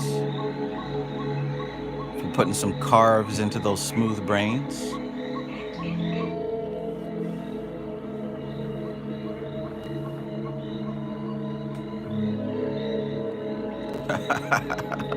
All right, everybody, we're gonna wrap it up. Have a great night. This is going to be the most awesome year to date. It's already shaping up to be that. I want you to say that every day. 2024 is my best year yet. This is my year. Open up the window and scream it every time the full moon comes out, or the new moon, or the waxing or the waning moon. This is gonna be your best year yet. All that stuff you said you was gonna do before, you're gonna do it this year. Make sure of it. Do your affirmations. Write it down every single day and repeat it out loud. Voice it so your animal body can hear what your human mind has in store for it. Do what needs to be. And like I said on my live stream last night with the tarot reads, listen up now. You still got 30 days. You still got a whole month and some change where no planets are in retrograde right now. No planets are in retrograde right now. So you have no blockages, no excuse, no filtering. Now is the time to take this energy and put it to use. Ground it, right? Grab something, grab this energy and create. Create. Use it. Because after this month, it may not be as easy. All right? Do what must be done. Do it to the max. Push yourself. Go all out. Take a risk. Take a chance. All right, everybody. I'm hyped up.